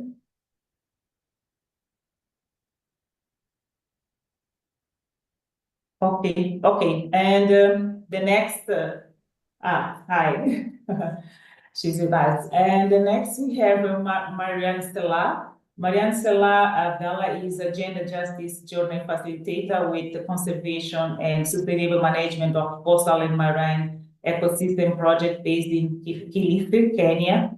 And she is a passionate and result-driven social work and community development professional with extensive experience in youth engagement, mentorship, facilitation, and data collection. She has contributed to impactful programs with organizations such as Edakhan Foundation, Plan International Kenya, Mercy Corps, and SOS Children Village. Marian is skilled in participatory approach, gender justice advocacy, and program coordination with a strong commitment to inclusive development. And her leadership has driven youth-focused initiatives promoting equity, empowerment, and community transformation. To completing our storytelling sessions today, and this second session, we have Daniel Alexandre Rodriguez. He is an environmental engineer specialized in natural risk management with master degree in interdisciplinary studies in economic, environmental, and social sustainability, focusing on industrial and urban ecology. Currently, he is a technical assistant in ecosystem-based adaptation at IUCN South Office, where he is part of the EBALAC program, supporting the implementation of adaptation strategies in Latin America, especially in Ecuador. Before he joining IUCN, he worked at FAO on the formulation of the second National Determined Contribution, NDC, in the human settlement sectors, and he was part of the ProRed project team focused on disaster risk management for the World Food Program. He is also founder of Teresa's Produtivas, an initiative to strengthen urban agro-food system, and has actively participated in community government of the Santa Clara in San Samilan community. He has been also a grantee of Senesti and several scholarship program, in addition with to winning competition for the development of urban ideas with environmental and food approach, achieving publications in blogs and magazines. So we see today this area. Today we had about on the first session about how justice-based and community-led action, climate and natural solution centers, equity, and real world impact. Now you will hear directly from 5 individuals doing just that. They will share short, vivid reflections from their work and lived experience. So these stories highlight not only the challenge, but also the hope, resilience, and transformation that come when communities lead climate and natural solutions. So we invite all of you to listen closely, learn from their approach, and hear their potential challenge and reflect on their work. So to start our sessions, I would like to invite our speakers to make their presentation, but please remember that you have 10 minutes for your intervention. So to kick us off, let's begin with our first speaker, that is Fabian. Please, Fabian, can you, Fabian, please tell us about your work with Sure Kosei and the Global Ecosystem-Based Adaptation Fund. So, Fabian, the floor is yours. Over to you. Yes, thank you very much, Carla. Hi, good evening, everyone, or evening from my time right now, which is 10:45 p.m. and maybe good morning or good afternoon to all you all. Thank you for introducing me. So my name is Fabian. I'm a researcher at SureCo, short for Sustainability and Resilience, and we are also a partner of SEI Asia, also known as Stockholm Environment Institute, based in Bangkok, that we did a project together under the Global EBA Fund. May I share my screen, or is this What if I told you your choice? You can go through this video. So I think we may not have time to go through the whole video, and or is the audio seems to function well. If within the 10 minutes, this is a 2-minute video, I think we can play this video. And I guess before playing the video, I just want to have a very quick introduction about the context that I'm.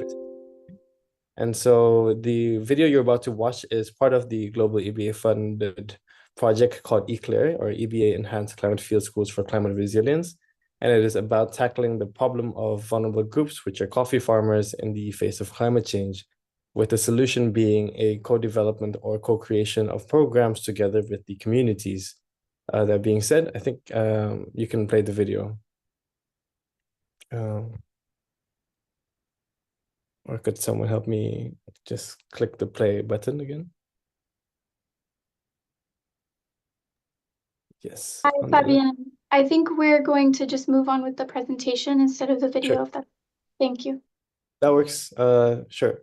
So that being said, the point of the program was to that in our approach we had 3 solutions in place, or 3 solutions that have been executed before, but in different contexts. And so we had capacity building programs designed for rice farmers. We call this the climate field schools.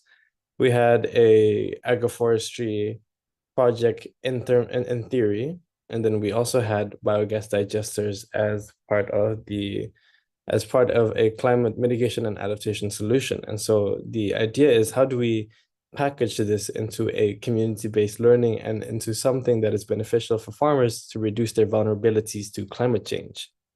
Over to the next slide.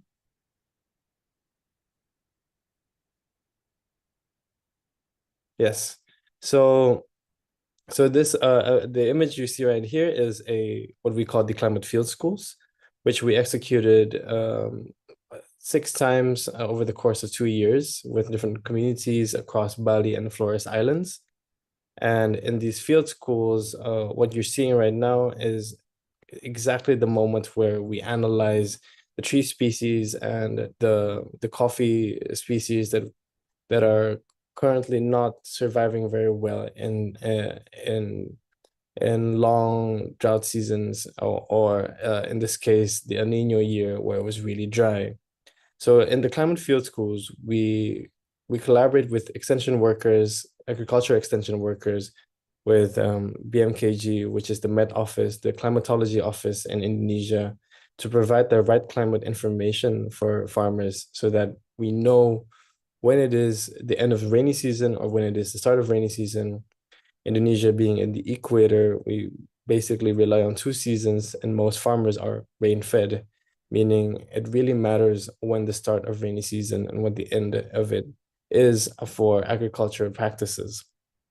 And so during the field schools, what we did in this project was to integrate more traditional local knowledge, we have 2 rounds of field schools. The first round being more focused on introductory EBA and introductory climate field school curriculum, where we learn about climate change. But then we also have a focus group discussion within the field school itself to truly dig into the actual concerns and the problems being faced by the communities. And then the second round of field school started, which introduced the topics that have been requested by said communities, including soil analysis, understanding the tree species, and understanding the local native shade species that can be integrated as part of the system. And this is what we call the agroforestry system. So by the end of every field school, what happens is we have an adaptation plan that we created together with the farmers and the agriculture extension workers, basically teaching farmers how to interpret climate knowledge into knowledge that they can execute day to day, meaning translating climate information into day-to-day adaptation plans, which could simply mean planting 1 month later than it usually is because of the changes in climate variability. And so the climate field schools is in a way a fixed curriculum, a fixed objective, but the content in itself has always been community-based. It has always been decided by the communities. Next slide. And so what comes after the adaptation plan is what we call the agroforestry component of the project, which is basically the adaptation plan of the climate field schools. What we learned from most coffee farmers in Indonesia is that given that it is so vulnerable to climate change, what is needed is a system that is not of monoculture, which we learn to be the main reason why it's vulnerable in the first place, and to understand the right species that could handle the various changes in climate.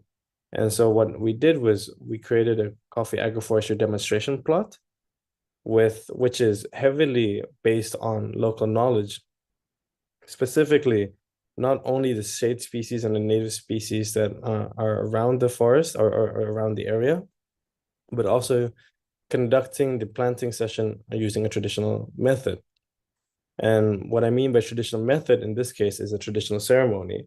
So in one of the locations where we conducted the agroforestry demonstration plot, the demonstration plot wasn't just a planting ceremony where we dig and plant. In fact, we had a whole religious and spiritual ceremony conducted with the traditional village head and the indigenous people to conduct a proper ceremony where we bless the land, we call on the ancestors, and we fully take ownership, or we fully take responsibility in maintaining the land and restoring the land through agroforestry, which in the end brought more attention to the village and brought more attention to the local communities to acknowledge how important this demonstration plot was, instead of just showcasing and planting the things we think is right, which is based on agroforestry principles. In fact, a lot of agroforestry EBA principles needed to adjust to what the locals have been doing or what the local communities have done to make it inclusive. And so there's a lot I can talk about here, which is simply the types of shade species and why agroforestry is considered an ecosystems-based adaptation, which is basically providing multiple ecosystem services apart from being a nature-based solution, apart from being a mitigation solution, and connecting back to the climate field schools, this agroforestry program was also requested by the community, as a lot of the farmers that have been familiar with agroforestry have not been equipped with the right knowledge to maintain an agroforestry system. And this is solved during the second round of climate field school when we conducted the traditional ceremony and when we conducted the demonstration plot, which is why it's, again, back to the name itself, was called the climate field school. It is supposed to be done in the field. It was not a capacity building program that was intended to bring people to a classroom in a room with a projector which is done in the first round, but the focus is actually the field, the observation in the field, understanding what is actually needed and what type of climate information, how that can be translated. And in a way, it is more important for us in this program to make sure the community understand how to interpret climate knowledge than to know exactly how climate change and everything works. It is mostly about how they can adapt. Next slide.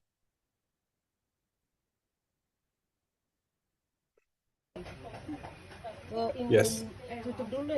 So, I mean, the video is playing anyway, but so this is just just a demonstration of one of our technologies, which is the biogas digester, which you will see in 5 seconds. This white pillow-shaped sheet, which is filled with cow manure and pig manure.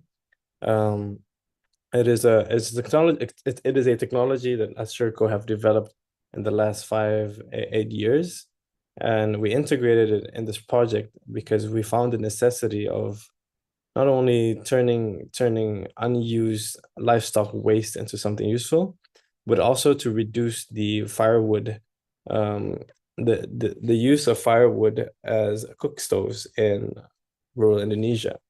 So another layer to the problem that I have not discussed in this, in terms of the vulnerability of farmers. A lot of you may have known already that in rural Southeast Asia, a lot of the responsibilities of collecting firewood is in women and children. If I can share as many videos as I can in this presentation, I would have shared those videos of women and children carrying firewood as part of their daily routine. And indoor house pollution is one of the most detrimental. It has a lot of detrimental effects to the health, and those who are most prone to these health risk are women, as they spend time cooking, burning firewood indoors in the kitchen. And so this became a Sorry to solution. interrupt you, but you have about 1 minute to wrap up. Yeah. So, because of that, biogas became an essential component in this project, because we wanted to reduce this firewood collection in the forest areas, and also for the farmers to provide fertilizers from the biogas digester itself. So all of this, I can explain the process of targeting biogas digester users, which is decided with the communities who needs the biogas digester, what criteria there are. There are criteria on who can receive the biogas digesters, and we provide it for free in this project. Next slide, and to conclude. And so I think the main takeaways, which there's a lot of takeaways, but the ones that I can summarize right now is that from this program, what we focused a lot was on the upstream side. And this is a lot about climate change and the field and the farms, and how we can reduce the vulnerabilities there. And for our next step, and how we can design more inclusive programs for women as well, is to generate more economic evidence of community-led EBA, meaning focusing on the downstream, focusing on the marketing, focusing on how we can sell the farmer products, or NTFPs, non-timber forest products. And lastly, and I think the most important part of this presentation, is to acknowledge that many communities have already their own ways and systems and methodologies of nature-based solutions of EBA. We're just right here now labeling them as NBS and EBA to fit into the climate adaptation context. But in reality, a lot of these communities already thrive and already have their own methods, and it's about enhancing them with the right current information so that they can adapt to the changing climate. And meaning, circling back to the capacity building, a true community-led capacity building is not just shoving random climate data into their throat, but really understanding how this climate data can be interpreted well to be co-developed together with their existing systems. Thank you very much. Okay. Thank you, Fabian, to share with us your experience to talk about the climate field schools that have been promoted. It was good to hear that this climate field schools is integrated more traditional knowledge, and you are using the participatory approach to develop the local adaptations plans. And it's good that also the contents of these schools is community-based, and also that you try to keep all those traditional cultural habits. So now let's hear from our second panelist, that is Marine Line. Marine Line, I understand that you would like to discuss how the project Women of Forest has used human rights education to kickstart the transformative societal change. So over to you, Maria. Merci beaucoup. Je vais présenter en français si ça vous va. Donc, merci de me donner l'opportunité de parler un peu de nos activités dans le projet Femmes Pro Forêt. Donc, le projet Femmes Pro Forêt, c'est un projet d'adaptation au changement climatique en faveur des femmes et jeunes femmes du Parc national du Moyen-Baffin en Guinée. Donc, c'est un projet qui est mis en œuvre par UPA Développement International avec la Chaire de recherche du Canada en économie écologique, mais aussi en collaboration avec d'autres organisations pour mettre en commun nos expertises et entre autres Equitas, le Centre international d'éducation aux droits humains pour lequel je travaille. Puis donc, Equitas, c'est une organisation canadienne qui fait progresser l'égalité, la justice sociale et le respect de la dignité humaine par des programmes d'éducation aux droits humains transformateurs. Puis donc, ce qu'on va vous parler un peu aujourd'hui, c'est comment on a mis en œuvre, on a mis en action cette approche-là dans un programme d'éducation aux droits humains qui est spécifiquement en faveur des droits des femmes face au changement climatique pour contribuer à la gouvernance inclusive. Donc déjà, qu'est-ce qu'on entend par éducation aux droits humains? Bien, c'est un processus de transformation sociale par le développement de connaissances, compétences et attitudes en matière de droits humains pour mener à des actions individuelles et collectives en faveur du respect des droits, de l'inclusion et de la non-discrimination. Donc, quand on parlait de s'attaquer aux causes profondes des inégalités, y compris dans le cas des changements climatiques, c'est un outil pour y parvenir. Puis l'éducation aux droits humains, il est dans le fond guidé par une approche fondée sur les droits humains. Ça a été intégré, cette approche-là, dans les activités, mais aussi transversalement dans le programme du projet. Je vais mentionner très brièvement là, les composantes de l'approche fondée sur les droits humains, juste par contexte, mais je pourrais les aborder plus en parlant d'activités précises. Donc, une approche fondée sur les droits humains, ça veut dire, entre autres, d'insister sur la participation active et inclusive de tout le monde et particulièrement des groupes qui sont marginalisés, qui sont souvent les plus touchés par les effets des changements climatiques. Dans ce cas-ci, les femmes et jeunes femmes des communautés du Parc national. Ça veut dire aussi de faire des liens avec les droits humains, donc les liens entre les menaces à l'environnement et comment ça affecte les droits des individus, mais aussi comment les personnes dont les droits sont respectés sont en mesure de participer activement à la protection de l'environnement. Ça veut aussi dire de mettre l'accent sur l'autonomisation, donc de vraiment des processus avec, par et pour les gens pour qu'elles puissent être en mesure de défendre eux-mêmes leurs droits et la protection de l'environnement. Finalement, d'intégrer les principes de non-discrimination et d'égalité dans l'ensemble des activités et du projet. Et finalement, d'assurer la responsabilité et les transparences pour les États, les entreprises ou tous les individus qui ont des obligations de faire en sorte que les droits humains soient respectés. Donc, en gros, comme Lucy Milenke le dit plus tôt dans le mot d'introduction, une approche fondée sur les droits humains, ça veut dire s'assurer qu'on met personne de côté. Donc, it means to leave no one behind. Donc, on voulait aussi vous présenter deux exemples d'activités qu'on a mis en œuvre qui mettent en action un peu cette approche fondée sur les droits humains. Et la première, comme on voit sur la photo ici, c'était les ateliers sur les droits des femmes face au changement climatique qui ont été mis en œuvre avec un peu plus de 500 femmes, jeunes femmes des communautés du Parc national du Moyen-Baffin avec une approche participative. Donc, l'approche participative, c'est un peu comment on met en œuvre l'approche fondée sur les droits humains. C'est vraiment au cœur de l'éducation aux droits humains. C'est centré sur les personnes participantes, les personnes apprenantes, puis l'objectif, c'est vraiment de mettre en valeur les savoirs et les expériences de chaque personne, fondé vraiment sur des principes de respect mutuel, apprentissage réciproque. Puis donc, c'est vraiment basé sur l'engagement, la participation des personnes qui sont dans les ateliers et d'avoir des personnes animatrices qui sont plutôt dans une posture de co-apprentissage et qui font vivre des valeurs d'inclusion, de participation et de non-discrimination dans le groupe. Donc ici, l'objectif de l'atelier, c'était d'aborder la question des impacts différenciés des changements climatiques sur les femmes, sur d'autres groupes aussi, et de faire le lien avec le respect ou non des droits humains de ces personnes et de ces groupes. Et donc, c'était vraiment de partir de l'expérience des femmes des communautés sur les changements qu'elles ont déjà vus ou vécus dans leur communauté. Donc, de commencer avec l'expérience vécue, de pas commencer en parlant de définir qu'est-ce que le changement climatique et c'est quoi les effets, d'utiliser une carte là, pour pouvoir planter un peu les observations visuellement.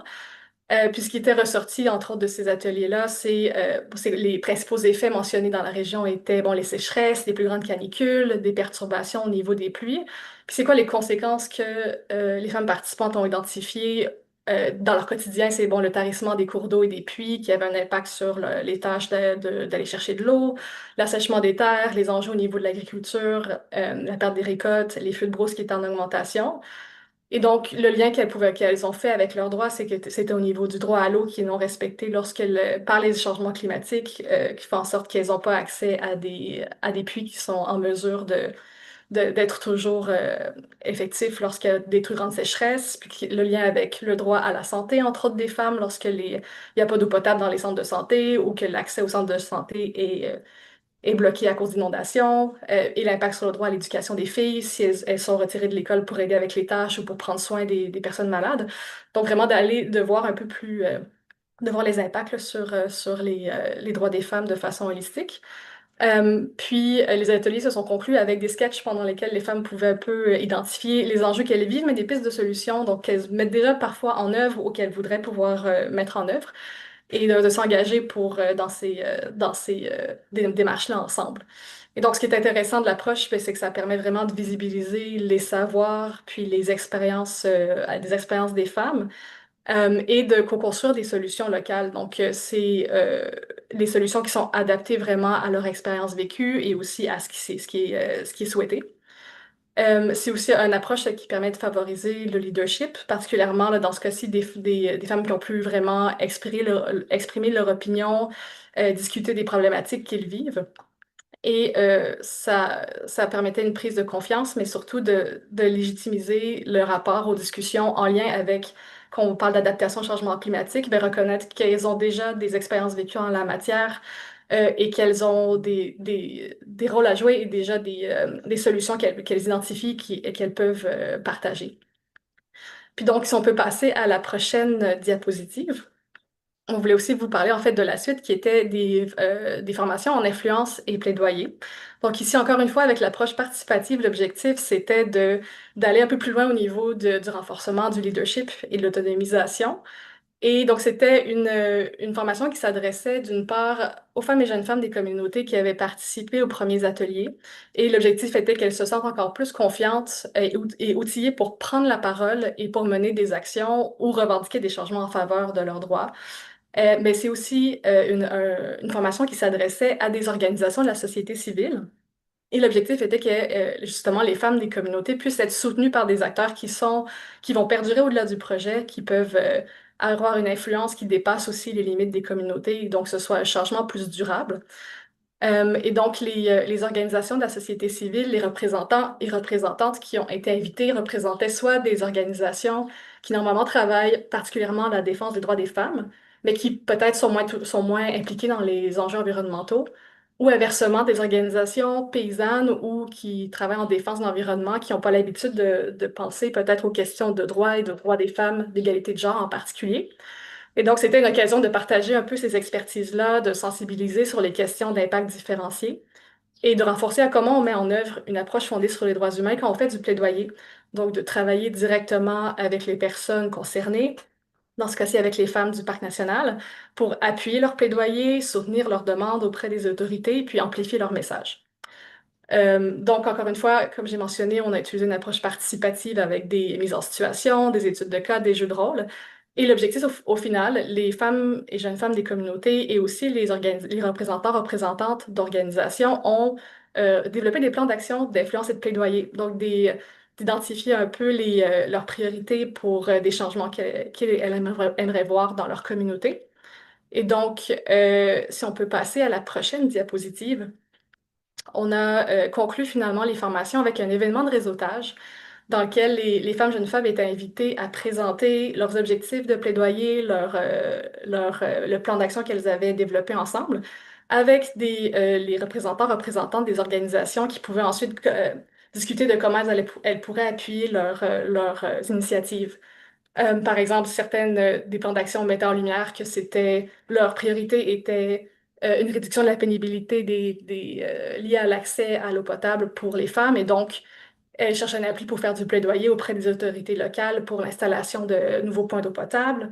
Certaines avaient plutôt identifié, par exemple, qu'un des grands enjeux était les feux de brousse qui mettaient en péril le droit à l'accès à l'eau, le droit à l'alimentation, et donc de faire de la sensibilisation auprès de leur communauté pour limiter la déforestation et l'utilisation des feux en agriculture. Ce qui était intéressant aussi, c'est que certaines en ont profité pour faire un plaidoyer aussi au niveau des personnes qui mettent en place des activités dans le projet. Et donc, on avait 2 témoignages d'organisation. Je ne sais pas si on a l'occasion de les regarder maintenant. Sinon, je pourrais conclure rapidement. OK. Donc, peut-être juste simplement pour conclure là, par les prochaines étapes, étant donné que par l'approche fondée sur les droits humains, maintenant que les femmes, jeunes femmes et les organisations ont été renforcées pour pouvoir prendre la parole, pour pouvoir défendre les droits, on va s'assurer que les personnes qui ont des obligations en termes de respect des droits humains puissent entendre et écouter ces messages-là et reconnaître leurs responsabilités. Donc, ce qui est prévu pour la suite, c'est une formation sur les mêmes thématiques, mais avec les parties prenantes, les autorités du parc national, donc que ce soit des représentants des gouvernements ou des organisations impliquées dans la gouvernance de la biodiversité, pour qu'elles soient sensibilisées sur leurs responsabilités puis obligations là, en lien avec le respect des droits humains dans la gouvernance environnementale. Et on va conclure avec un forum sur les droits des femmes face au changement climatique qui va réunir des femmes, des communautés, les organisations et les parties prenantes pour avoir un dialogue sur ce sujet-là, puis générer des engagements concrets là, pour faire avancer les droits des femmes en Guinée en lien avec les changements climatiques et la gouvernance de l'environnement. Alors voilà.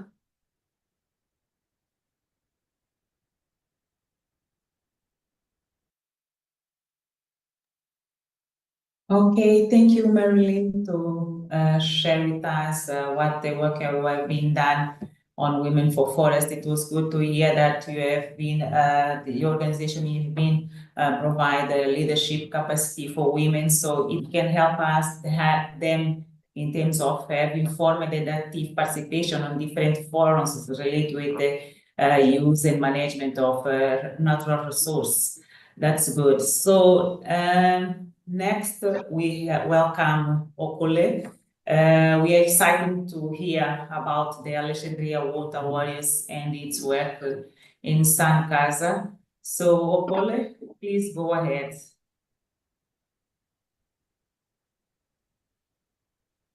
Can you hear me? Yes, we can. Thank you, Carla. Good afternoon, everyone. It's an honor to be here today at the Nature, Climate and Gender Symposium representing the SUNCASA project. The SUNCASA project, the acronym for SUNCASA stands for Scale Urban Nature-Based Solutions for Climate Adaptation in Sub-Saharan Africa. And I'm here today to share an inspiring and transformative initiative taking place along the Yaske River in Alexandria Township, Johannesburg. As many of you know, flooding is one of Johannesburg's most persistent climate challenges. In Alexandria, where the Yaske River runs through densely populated and underserved communities, flooding leads not only to loss of life, but also to the destruction of homes, businesses, and critical infrastructure. Among the many causes of this flooding, the accumulation of solid waste in stormwater systems and waterways plays a significant role. It's clear that for our communities to become more resilient, we must explore innovative and sustainable approaches to managing waste in our urban water bodies. One such innovation is the SUNCASA Litter Trap, an art project, a beautiful fusion of environmental science and creative expression. This project began when David Van Nerken, the CEO of Johannesburg Inner City Partnership, visited the site of the first litter trap developed and installed by Alexandria Water Warriors along the Yaske River. At the time, it was a basic functional structure, not very attractive, but it sparked in him a vision to reimagine the river as a green corridor, a place of community engagement, tourism, and environmental restoration. That vision laid the groundwork for commissioning renowned South African artist and environmental scientist, Hanale Kutia, who brought together a local team to transform this idea into a living, breathing project. At the heart of this transformation was a series of community-based workshops held in Alexandra during the foundational phase of the project. These workshops were not simply information sessions. They were collaborative co-creation spaces that brought together a rich tapestry of knowledge systems, including scientific insights, indigenous ecological wisdom, artistic expression, and lived community experience. Next slide, please. Through a powerful collaboration with the City of Johannesburg, JICP, World Resource Institute, the International Institute for Sustainable Development, and Global Affairs Canada, the Symposium project led to the installation of 5 litter traps, each one more than just a barrier for debris, and 8 striking sculptures. These traps became anchors for culturally activated public spaces, combining utility with meaning and offering the community something to gather around and learn from. Next slide, please.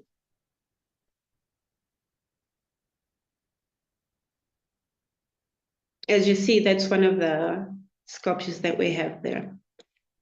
Alexandra Water Warriors played a critical, felicitative, and community-driven role in the creation of the Symposium River Creature series. As local environmental stewards deeply embedded in Alexandra, we were instrumental in mobilizing community participation during the foundational workshops that shaped the project's vision. AWW helped bridge the gap between science, artistic, and indigenous knowledge systems by ensuring that local voices and lived experiences were meaningfully included in the co-creation process. This involvement enabled the project to be culturally grounded and contextually relevant. Alexandra Water Warriors also supported the identification of symbolic creatures, such as the goat, crab, root mangoose, the one you see on the slide, bird, and a water monitoring spirit, ensuring they reflected both ecological themes, highlighting the role played by the urban wildlife in preserving the river, and local biodiversity and cultural significance for the people of Alexandra.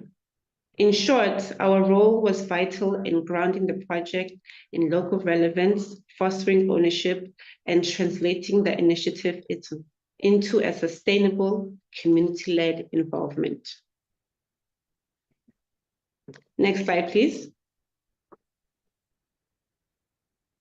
At the heart of this initiative is a focus on sustainable urban living driven not just by innovation, but by inclusion. A particularly powerful dimension of Symposium, it's the gender equity and social inclusion component, which is the justice component.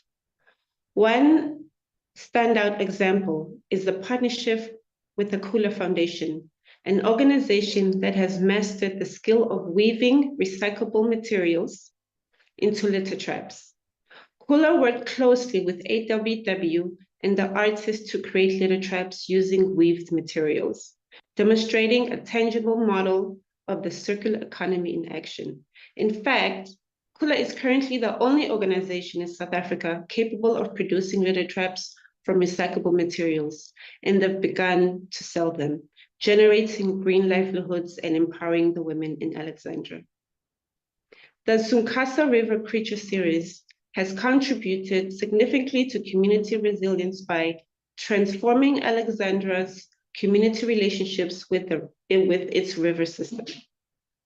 By turning polluted, flood-prone zones into culturally vibrant and educational spaces, the project empowers residents to become more active custodians of their environment. The artistic lithotripes do more than just capture waste. They symbolize a cleaner, safer, and more hopeful future. Moreover, the Justin component, particularly the collaboration with Kula Foundation, the project has created green economic opportunities, especially for the women and marginalized groups. This directly addresses systematic inequalities while promoting the circular economy. From an environmental justice standpoint, the project ensures that underserved communities like Alexander are not just recipients of a top-down intervention, but co-creators of solutions. It restores dignity, promotes ecological equity, and builds a stronger, more inclusive urban ecosystem. Next slide, please. The Lithotripes and Art Project is a living testament to what can happen when innovation meets community, when environmental science collaborates with artistic expression, and when inclusion becomes a design principle rather than an afterthought. It is not just a project, it is a movement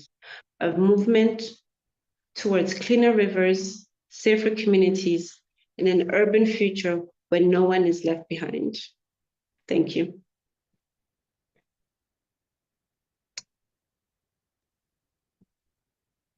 Thank you. Yes, thank you, Okole, for sharing with us what the project SAMCAS have been done in Alexandria. And it was good to listen that we were managed to scale up natural-based solutions for climate adaptation. And it's also interesting to listen that also you managed, this is a project that managed to bring the local voice to co-create a process on the community that they are based. So those are a key example of community-led involvement. So now I would like to invite Mariam. So please take the floor and tell us about how COSME is piloting new approach gender justice journey. Mariam, the floor is yours. Hello, everyone. Good morning, good afternoon, good evening, depending on where you're joining us from. I greet you warmly and I welcome all of you. My name is Mariam, as introduced, Mariam Salah. I am a gender justice facilitator with Plan International Kenya, working on the COSME project, which stands for the Conservation and Sustainable Management of Coastal and Marine Ecosystems. Gender justice is a project that works in three intercontinental nature-based solutions for climate adaptation and biodiversity conservation, which are mangrove restoration, sustainable seaweed farming, and locally led forest management. We implement the project in partnership with Jane Goodwill Institute Canada and Cascadia Seaweed in Kenya and Tanzania's cross-border coastal regions. I, along with 65 gender justice facilitator, we facilitate groups of women in Kilifi and Kwale, working closely with male counterpart of facilitators that facilitate the journey of men of these women that we facilitate. The gender justice journey is a methodology being piloted by the COSME project to address the barriers of women agencies, such as from personal to household level to the social, and addressing barriers such as internalized feeling that she is less deserving of equal rights, and her burden of care, her isolation, and her exclusion from planning, decision-making, and leadership roles. We do this by taking her husband, and the peers on a journey toward gender and ecological justice, which involves story, activity, discussions, skill buildings, and reimagining that is sometimes done in segregated groups and sometimes with women and men as a group, lead ultimately to household action plan. Today, I invite you with me to journey alongside Fatuma. Fatuma, who comes from a well-deserved, an under-deserved community in Takaungo. She dropped out of school at the age of 13, not because she was not smart, but generally because education was not deemed necessary in her community, leading to her dropping out at the age of 13.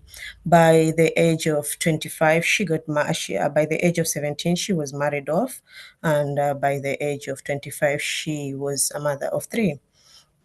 She, in that community, like many other, they have been tailored to believe that they are just meant there to serve, to obey, and to live under without being noticed. So generally, Fatuma begins her journey with us, and we take her through with alongside the husband that is being coached by the male counterpart of us, and she lives with the husband. Previously, while attending the sessions, we have a conjoined session that will involve the presence of her and the husband, but even whenever the sessions just needed her, the husband will still accompany her, and she will not come alone. She will come with the children, since she was the person that's supposed to look after the children. That is what has been deemed for her. So she will come with at the session with the kids and the company of the husband, but she will just sit at the back, not answering any question, not participating. But during the session, one of the session, she just stood up, and she decided that whatever is happening in her community, she doesn't want that to be happening to her daughter, who was just beside her. So she said she wanted her daughter to have choices that she didn't have. It's since then that Fatuma began taking commitment in the session, taking leadership, taking initiative in appreciating, in giving her opinion, in taking matters and making relationships and adapting to positivity in her life. So we now see Fatuma implementing and being with other women and acting as involving structural and societal, such as the engaging with the local chiefs and standing against the injustice social norms. Respectfully but firmly, she will give out her point, and in return, we see that it's through the session that she has been through. We see her having a good relationship both with the husband, with the family members, and at the structural level, we see Fatuma implementing and being part of the decision-making committee in her village. And a change that is very noticeable is that now Fatuma comes on her own. The children are left at home, which means she has time for herself. Their shared responsibility, which equals to her having more time to herself and participating in the ecological system and in the climate resilience. Thank you.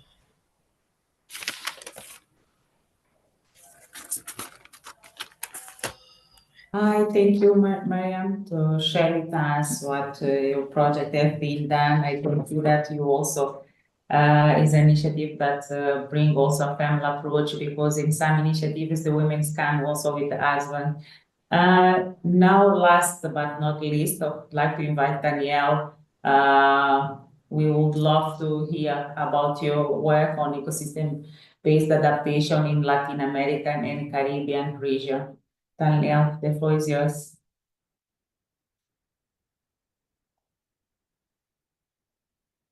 You are muted, Danielle. Sí, perdón. Hola, hola a todos y todas. ¿Puedes pasar la diapositiva?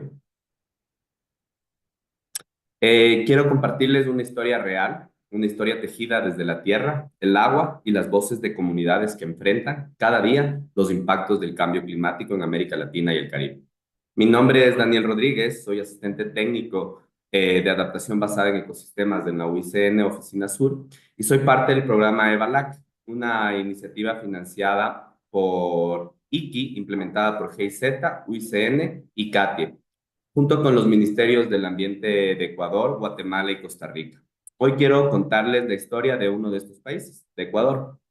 Desde agosto de 2021, este programa trabaja para escalar el enfoque de adaptación basada en ecosistemas, la AVE, y con ello fortalecer la resiliencia de comunidades y ecosistemas rurales altamente vulnerables al cambio climático. ¿Puedes pasar? Diapositiva, ¿nos puedes ayudar con la diapositiva?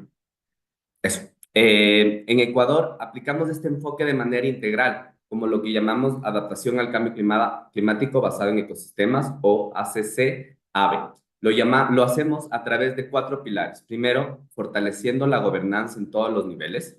Segundo, implementando y escalando medidas AVE con enfoques con actores locales.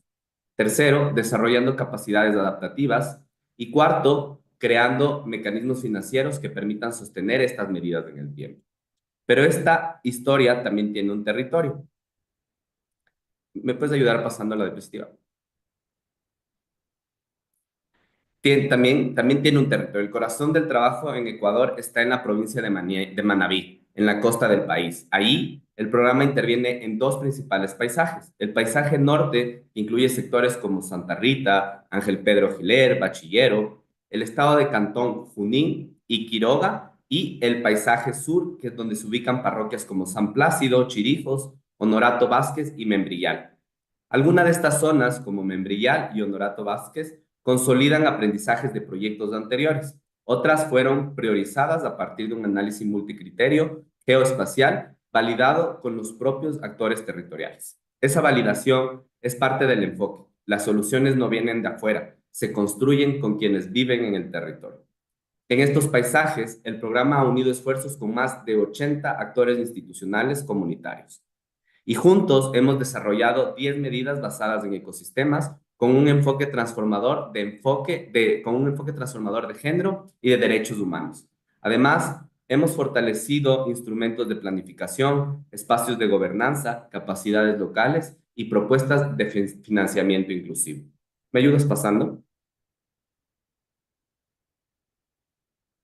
Pero, ¿de qué tipo de medidas estamos hablando? Las soluciones van desde el manejo sostenible del agua, la conservación de suelos y la restauración de ecosistemas, hasta iniciativas productivas como la agroforestería, el bambú, la apicultura y el fortalecimiento de cadenas de valor sostenible. Todas estas acciones tienen un hilo conductor: mejorar los medios de vida. Esto significa garantizar acceso a alimentos, generar fuentes de ingreso alternativas, reducir la vulnerabilidad productiva y fortalecer la seguridad hídrica en comunidades donde estas condiciones han sido frágiles por años. Y aquí es donde el enfoque de género se vuelve clave, porque no lo usamos como una variable social, sino como una palanca de transformación. Alrededor del 40% de las personas participantes son mujeres, jóvenes o personas de grupos históricamente excluidos. Esta diversidad no solo es representativa, ha enriquecido las formas en que se piensa y se actúa sobre los medios de vida. Para lograrlo, desarrollamos herramientas específicas de evaluaciones de capacidad adaptiva con enfoque de género, mecanismos afirmativos para garantizar participación, monitoreos sensibles a género y espacios de formación adaptados al contexto local. Con esto no solo fortalecemos la gobernanza climática, sino también la sostenibilidad económica de muchas familias rurales. Hablemos un poquito más de Manabí. Esta es una provincia duramente afectada por el cambio climático. Lluvias intensas, sequías prolongadas, temperaturas extremas, pérdida de ecosistemas, deforestación y prácticas agropecuarias insostenibles. A esto se le suma la inseguridad y una presión constante sobre los medios de vida tradicionales, como la agricultura familiar, el acceso al agua y la alimentación. En este contexto, el programa trabaja actualmente en 7 cantones: Chone, Tosagua, Junín, Bolívar, Portoviejo, Santa Ana y Jipijapa. Allí se están implementando las 10 medidas AVE que mencioné antes, todas estas diseñadas participativamente con un enfoque territorial y de género. Los resultados son contundentes. Tenemos 142 huertos familiares que han fortalecido la seguridad alimentaria y diversificado los ingresos. El 72% de las personas involucradas en apicultura son mujeres que ahora cuentan con ingresos complementarios y sobre todo mayor autonomía económica. Más de 3.000 personas han participado en procesos de capacitación, planificación, restauración, recuperando o fortaleciendo sus capacidades técnicas y productivas. Se han alcanzado alrededor de 2.700 hectáreas beneficiarias por las medidas AVE. Se han establecido viveros forestales y agroforestales que abastecen los sistemas productivos y generan empleo. Se impulsaron sistemas de manejo sostenible de bambú, de caprinos y acciones de conservación de microcuencas, integrando la conservación al desarrollo económico. Ayúdame con la diapositiva, por favor. Pero lo más valioso es lo que va más allá de las cifras. Este enfoque permitió que mujeres, hombres y jóvenes compartieran responsabilidades, redistribuyeran los tiempos de cuidado y asumieran roles más equitativos en la toma de decisiones. Esto no es simbólico, se ha traducido en medios de vida más resilientes, más diversos y más sostenibles.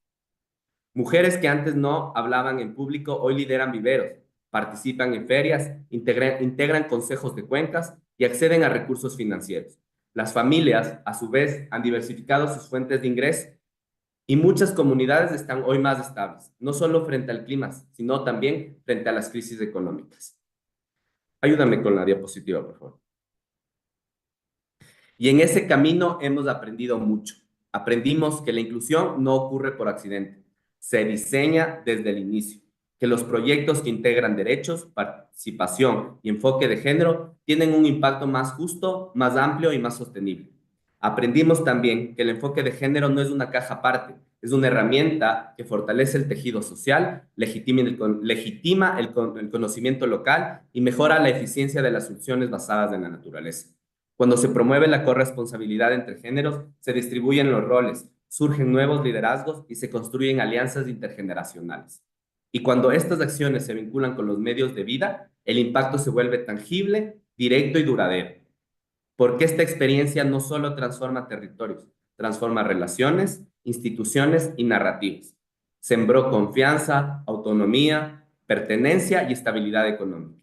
Y dejó capacidades instaladas que hoy siguen multiplicando el impacto. Porque cuando las comunidades lideran, la naturaleza se cuida, los derechos se ejercen y la resiliencia se vuelve compartida, concreta y sostenible. Muchas gracias.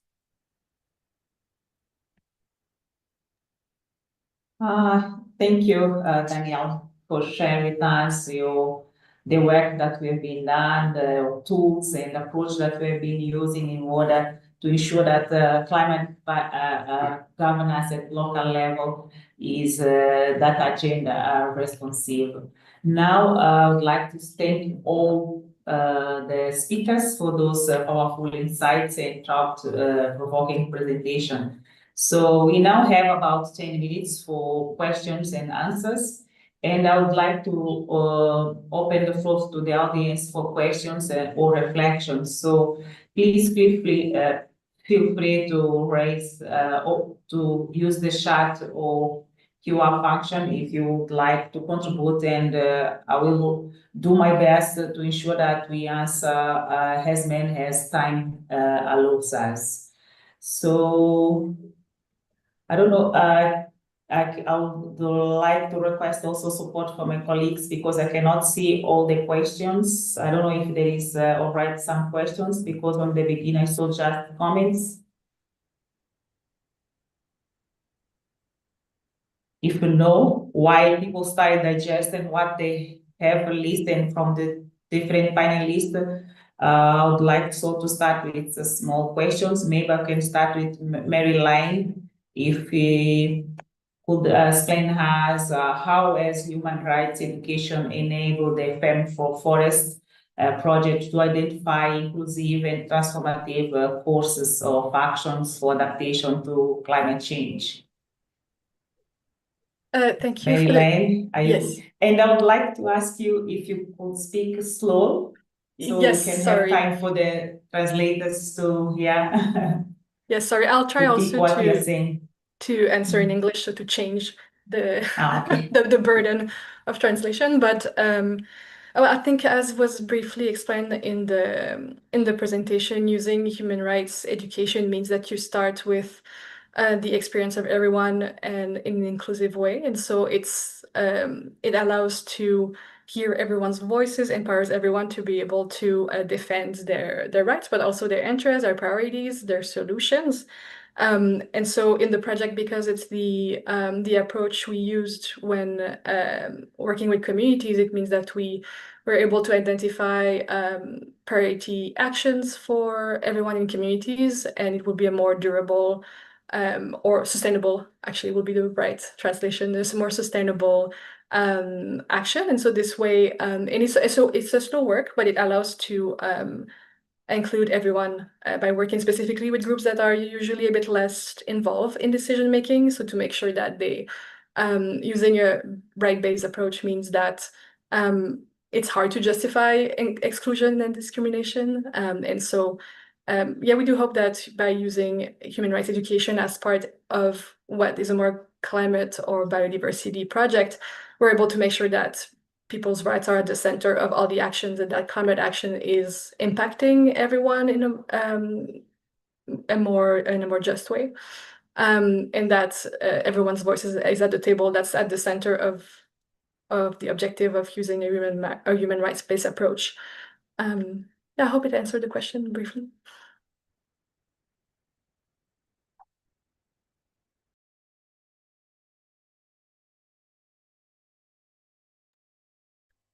You're muted, Carla.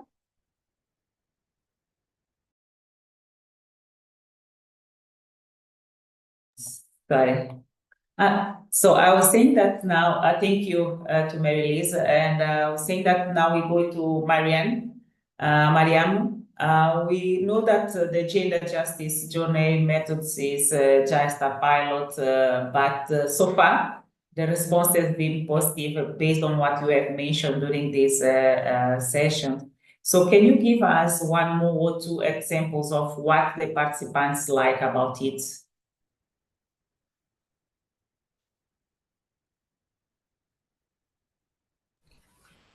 So among the one or two of the things that they like is the fact that this approach involves both the man and the woman, which means it's a household approach.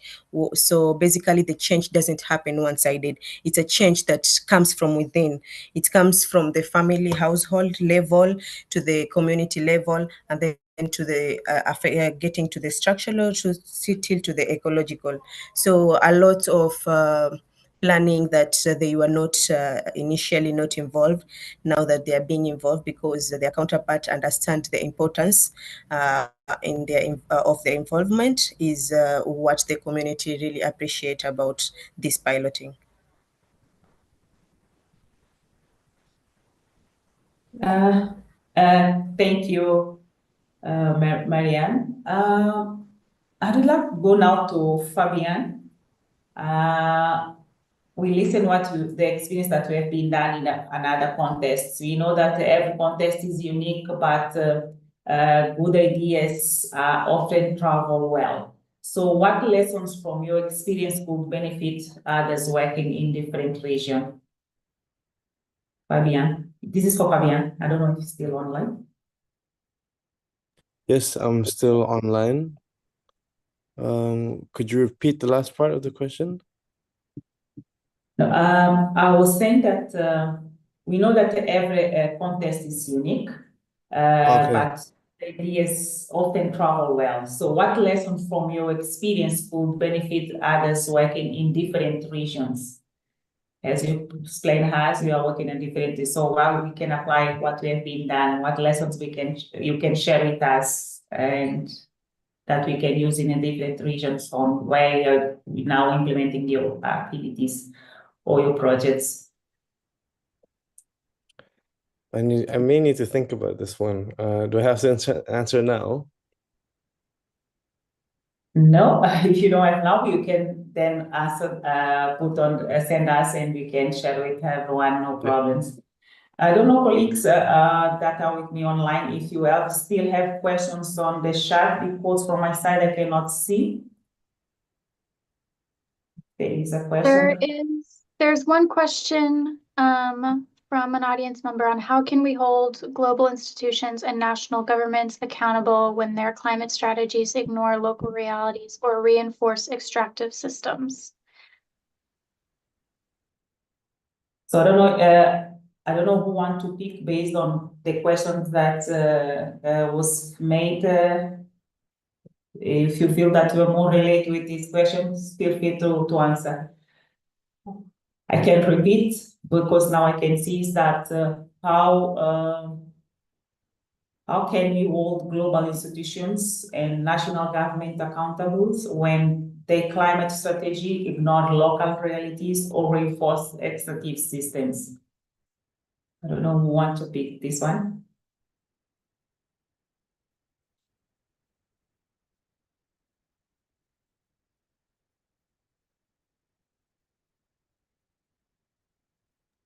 Well, I don't know. I don't. Yes, I can Mary. try to offer something.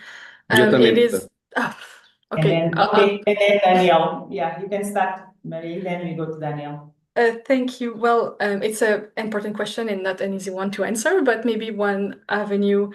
For sure, if individuals are empowered to know what the government are supposed to do in those strategies and how they're supposed to be consulting, then they're able to advocate for the change they want to see. So I think that empowerment, empowering individuals, communities to be able to make sure that governments are accountable, like they're able to make their voice heard is important. But then also being able to work with people in governments that are supposed to develop those climate strategies to let them know, yes, you have objectives that are related to reducing climate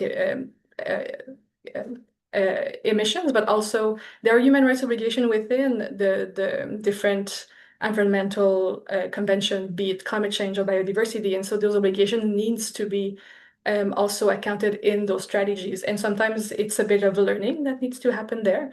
And having the space where those conversations can happen between governments, groups, organizations, and individuals that are related to how do we develop those strategies and how we implement them is really important. But I'll let Daniel continue.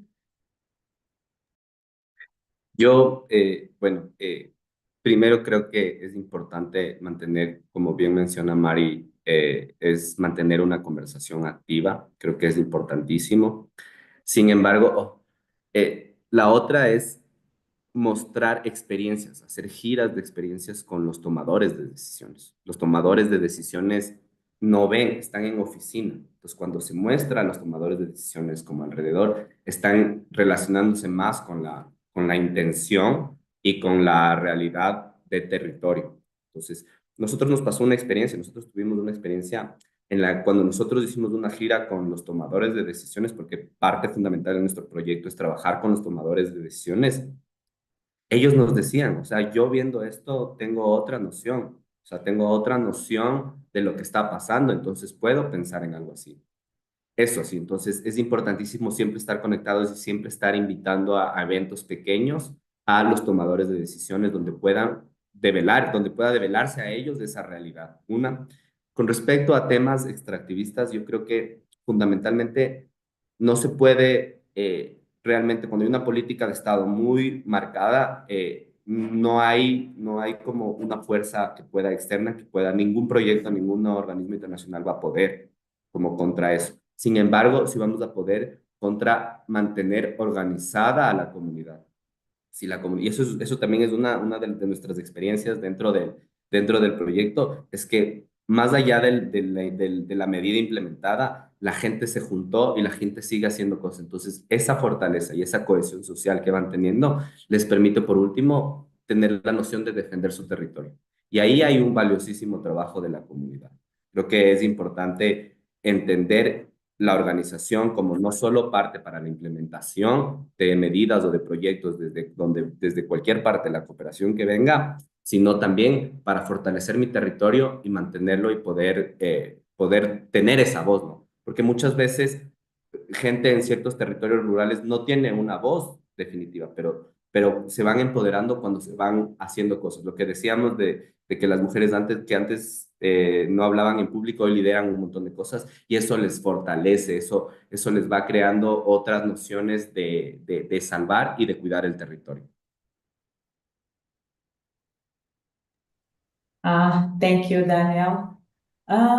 So I would just like to, because of interest of time, I would like to thank you, our incredible storytellers, that is Fabian, Marilyn, Okole, Mariam, Daniel, for sharing your profound insights and experience with us today. So your contributions have underscored the absolute necessity of integration justice at heart of all climate and natural solutions. And to our audience also for your engagement and reflection, we would like to thank you. So during this session, we have heard about powerful arguments for reframing our approach, recognizing the lived realities of frontline communities and actively working to dismantle systematic barriers. So this session has truly set a strong foundation for the rest of our symposium. And once again, massive thank you to our generous partners, the Global Affairs Canada, the German Ministry for Environment, Nature Conservation, Nuclear Safety, and Consumer Protection, and also the International Climate Initiative, IC, and the government of Norway for their unwavering supporting. We'll now transition to our next segment. This is an inspiration video message or art showcase climate, gender, and human rights in action. So please stay with us as Day One continues to offer powerful perspectives. Thank you to all.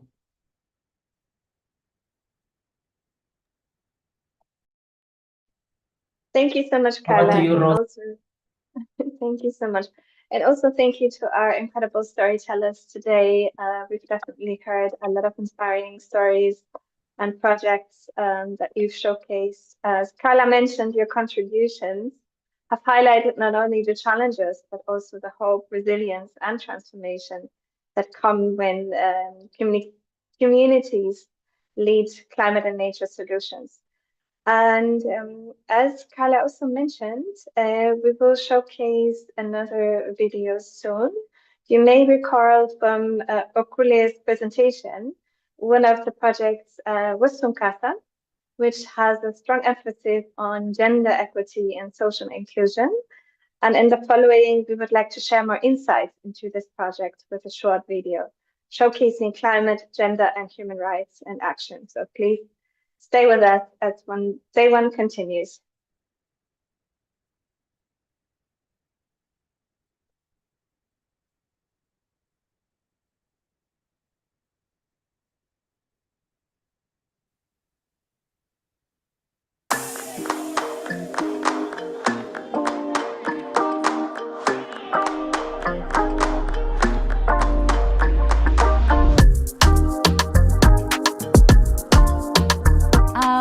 As a member of the community, I care a lot about my community, and I feel like being part of this economic and social growth, it helps because I don't only take care of me and my family, but I can take care of more other lives by sustaining the environment, keeping the environment clean and healthy.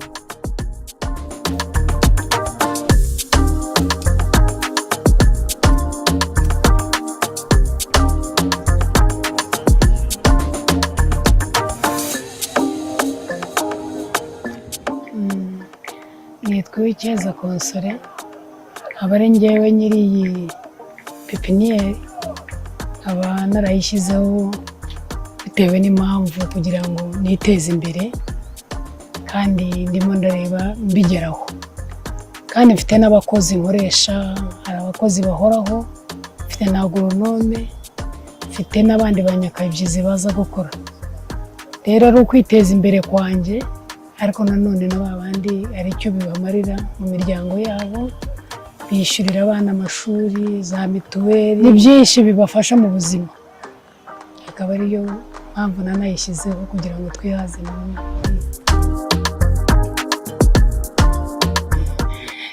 ni ukwisobanukirwa mu gihe tugezemo n'abadamu nabo bashobora gukora ibintu nk'ibi narebye rero nanjye ngomba kuba nta bumwe mu babikora kandi bikagirira n'abandi badamu bagenzi banjye kugira ngo biteze imbere hari benshi rero bifitiye akamaro nabo badamu bakaza tukabaha akazi bagakora kandi tukabishyura kugira ngo bafashe imiryango yabo.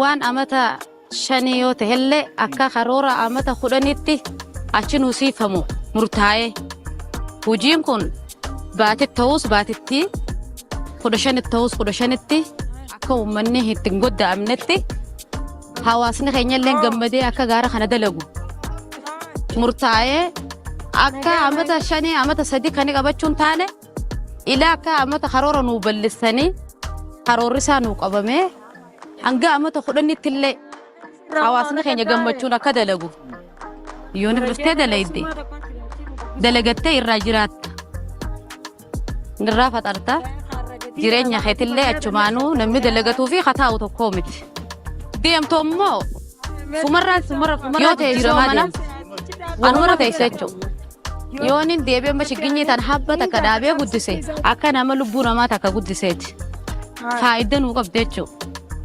akka nama ilmoo namaa guddiseeti tajaajillee jala horonnee bishaan itti naqnee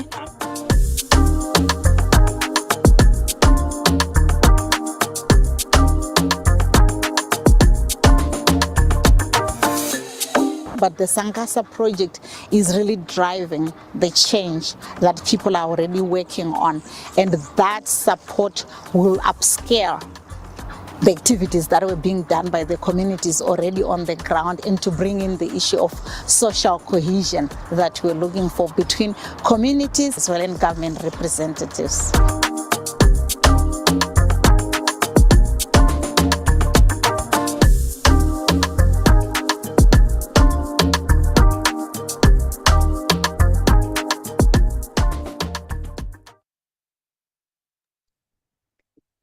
Thank you so much, Zoe, for sharing this compelling video as the Symposium project.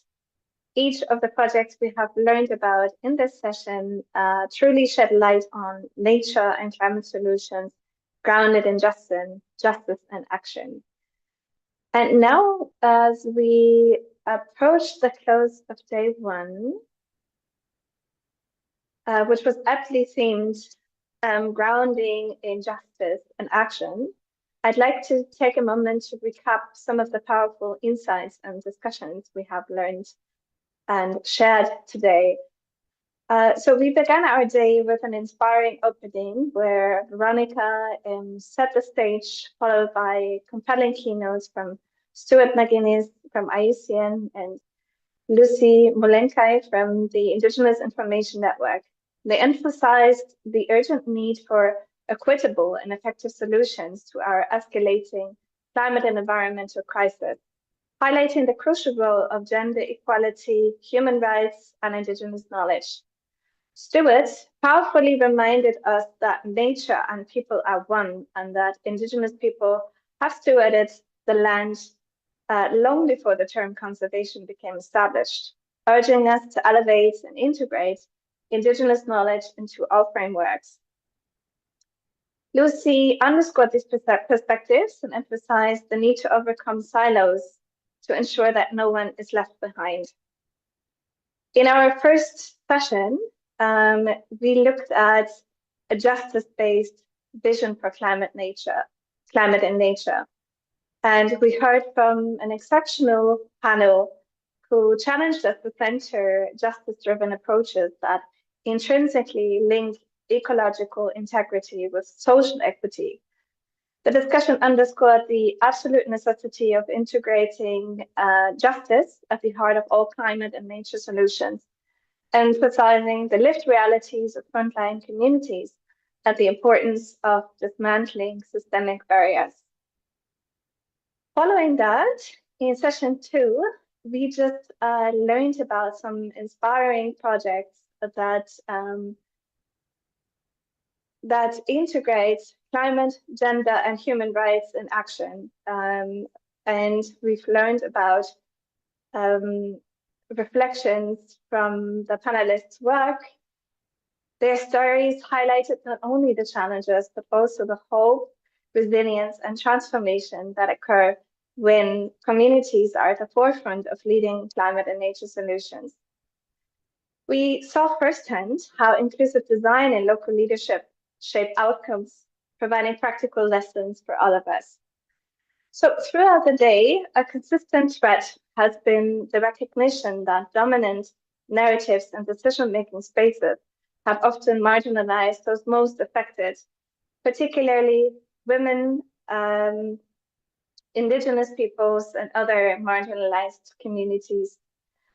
This symposium aims to challenge those narratives, foster cross-project connections and solidarity, and create synergetic and inclusive spaces for learning and exchange.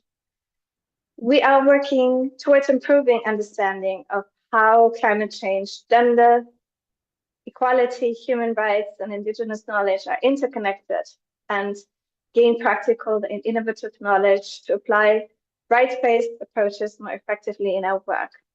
So, in summary, day 1 has truly set a strong foundation, underscoring that the future of climate and nature depends on the inclusion of Indigenous peoples and local communities, with full gender inclusion, where women lead as equal partners. So as we conclude day 1, I would like to provide you with a brief teaser of what to expect in day 2, in intersectional struggles and practical tools. In day 2, we will build on today's discussion by exploring the complex ways in which climate change affects different groups of people and providing practical tools for creating equitable solutions. We will begin with a session on Indigenous and local action, honoring the leadership of Indigenous peoples and local communities, and underscoring the importance of respecting Indigenous sovereignty, land rights, and traditional ecological practices. Following that, session 3, intersectional struggles and resistance, will delve into the compounding impacts of climate change on marginalized groups, discussing how intersectionality impacts both vulnerability and resilience. And finally, session 4, we will be another project showcase with a focus on frameworks, tools, and practices, where we will see some hands-on examples of methodologies and tools for integrating gender and rights-based frameworks into climate and nature. So with this, thank you so much, everyone, for your active participation and engagement. We look forward to seeing you back here tomorrow for another insightful and inspiring day, and have a wonderful rest of your day. Thank you.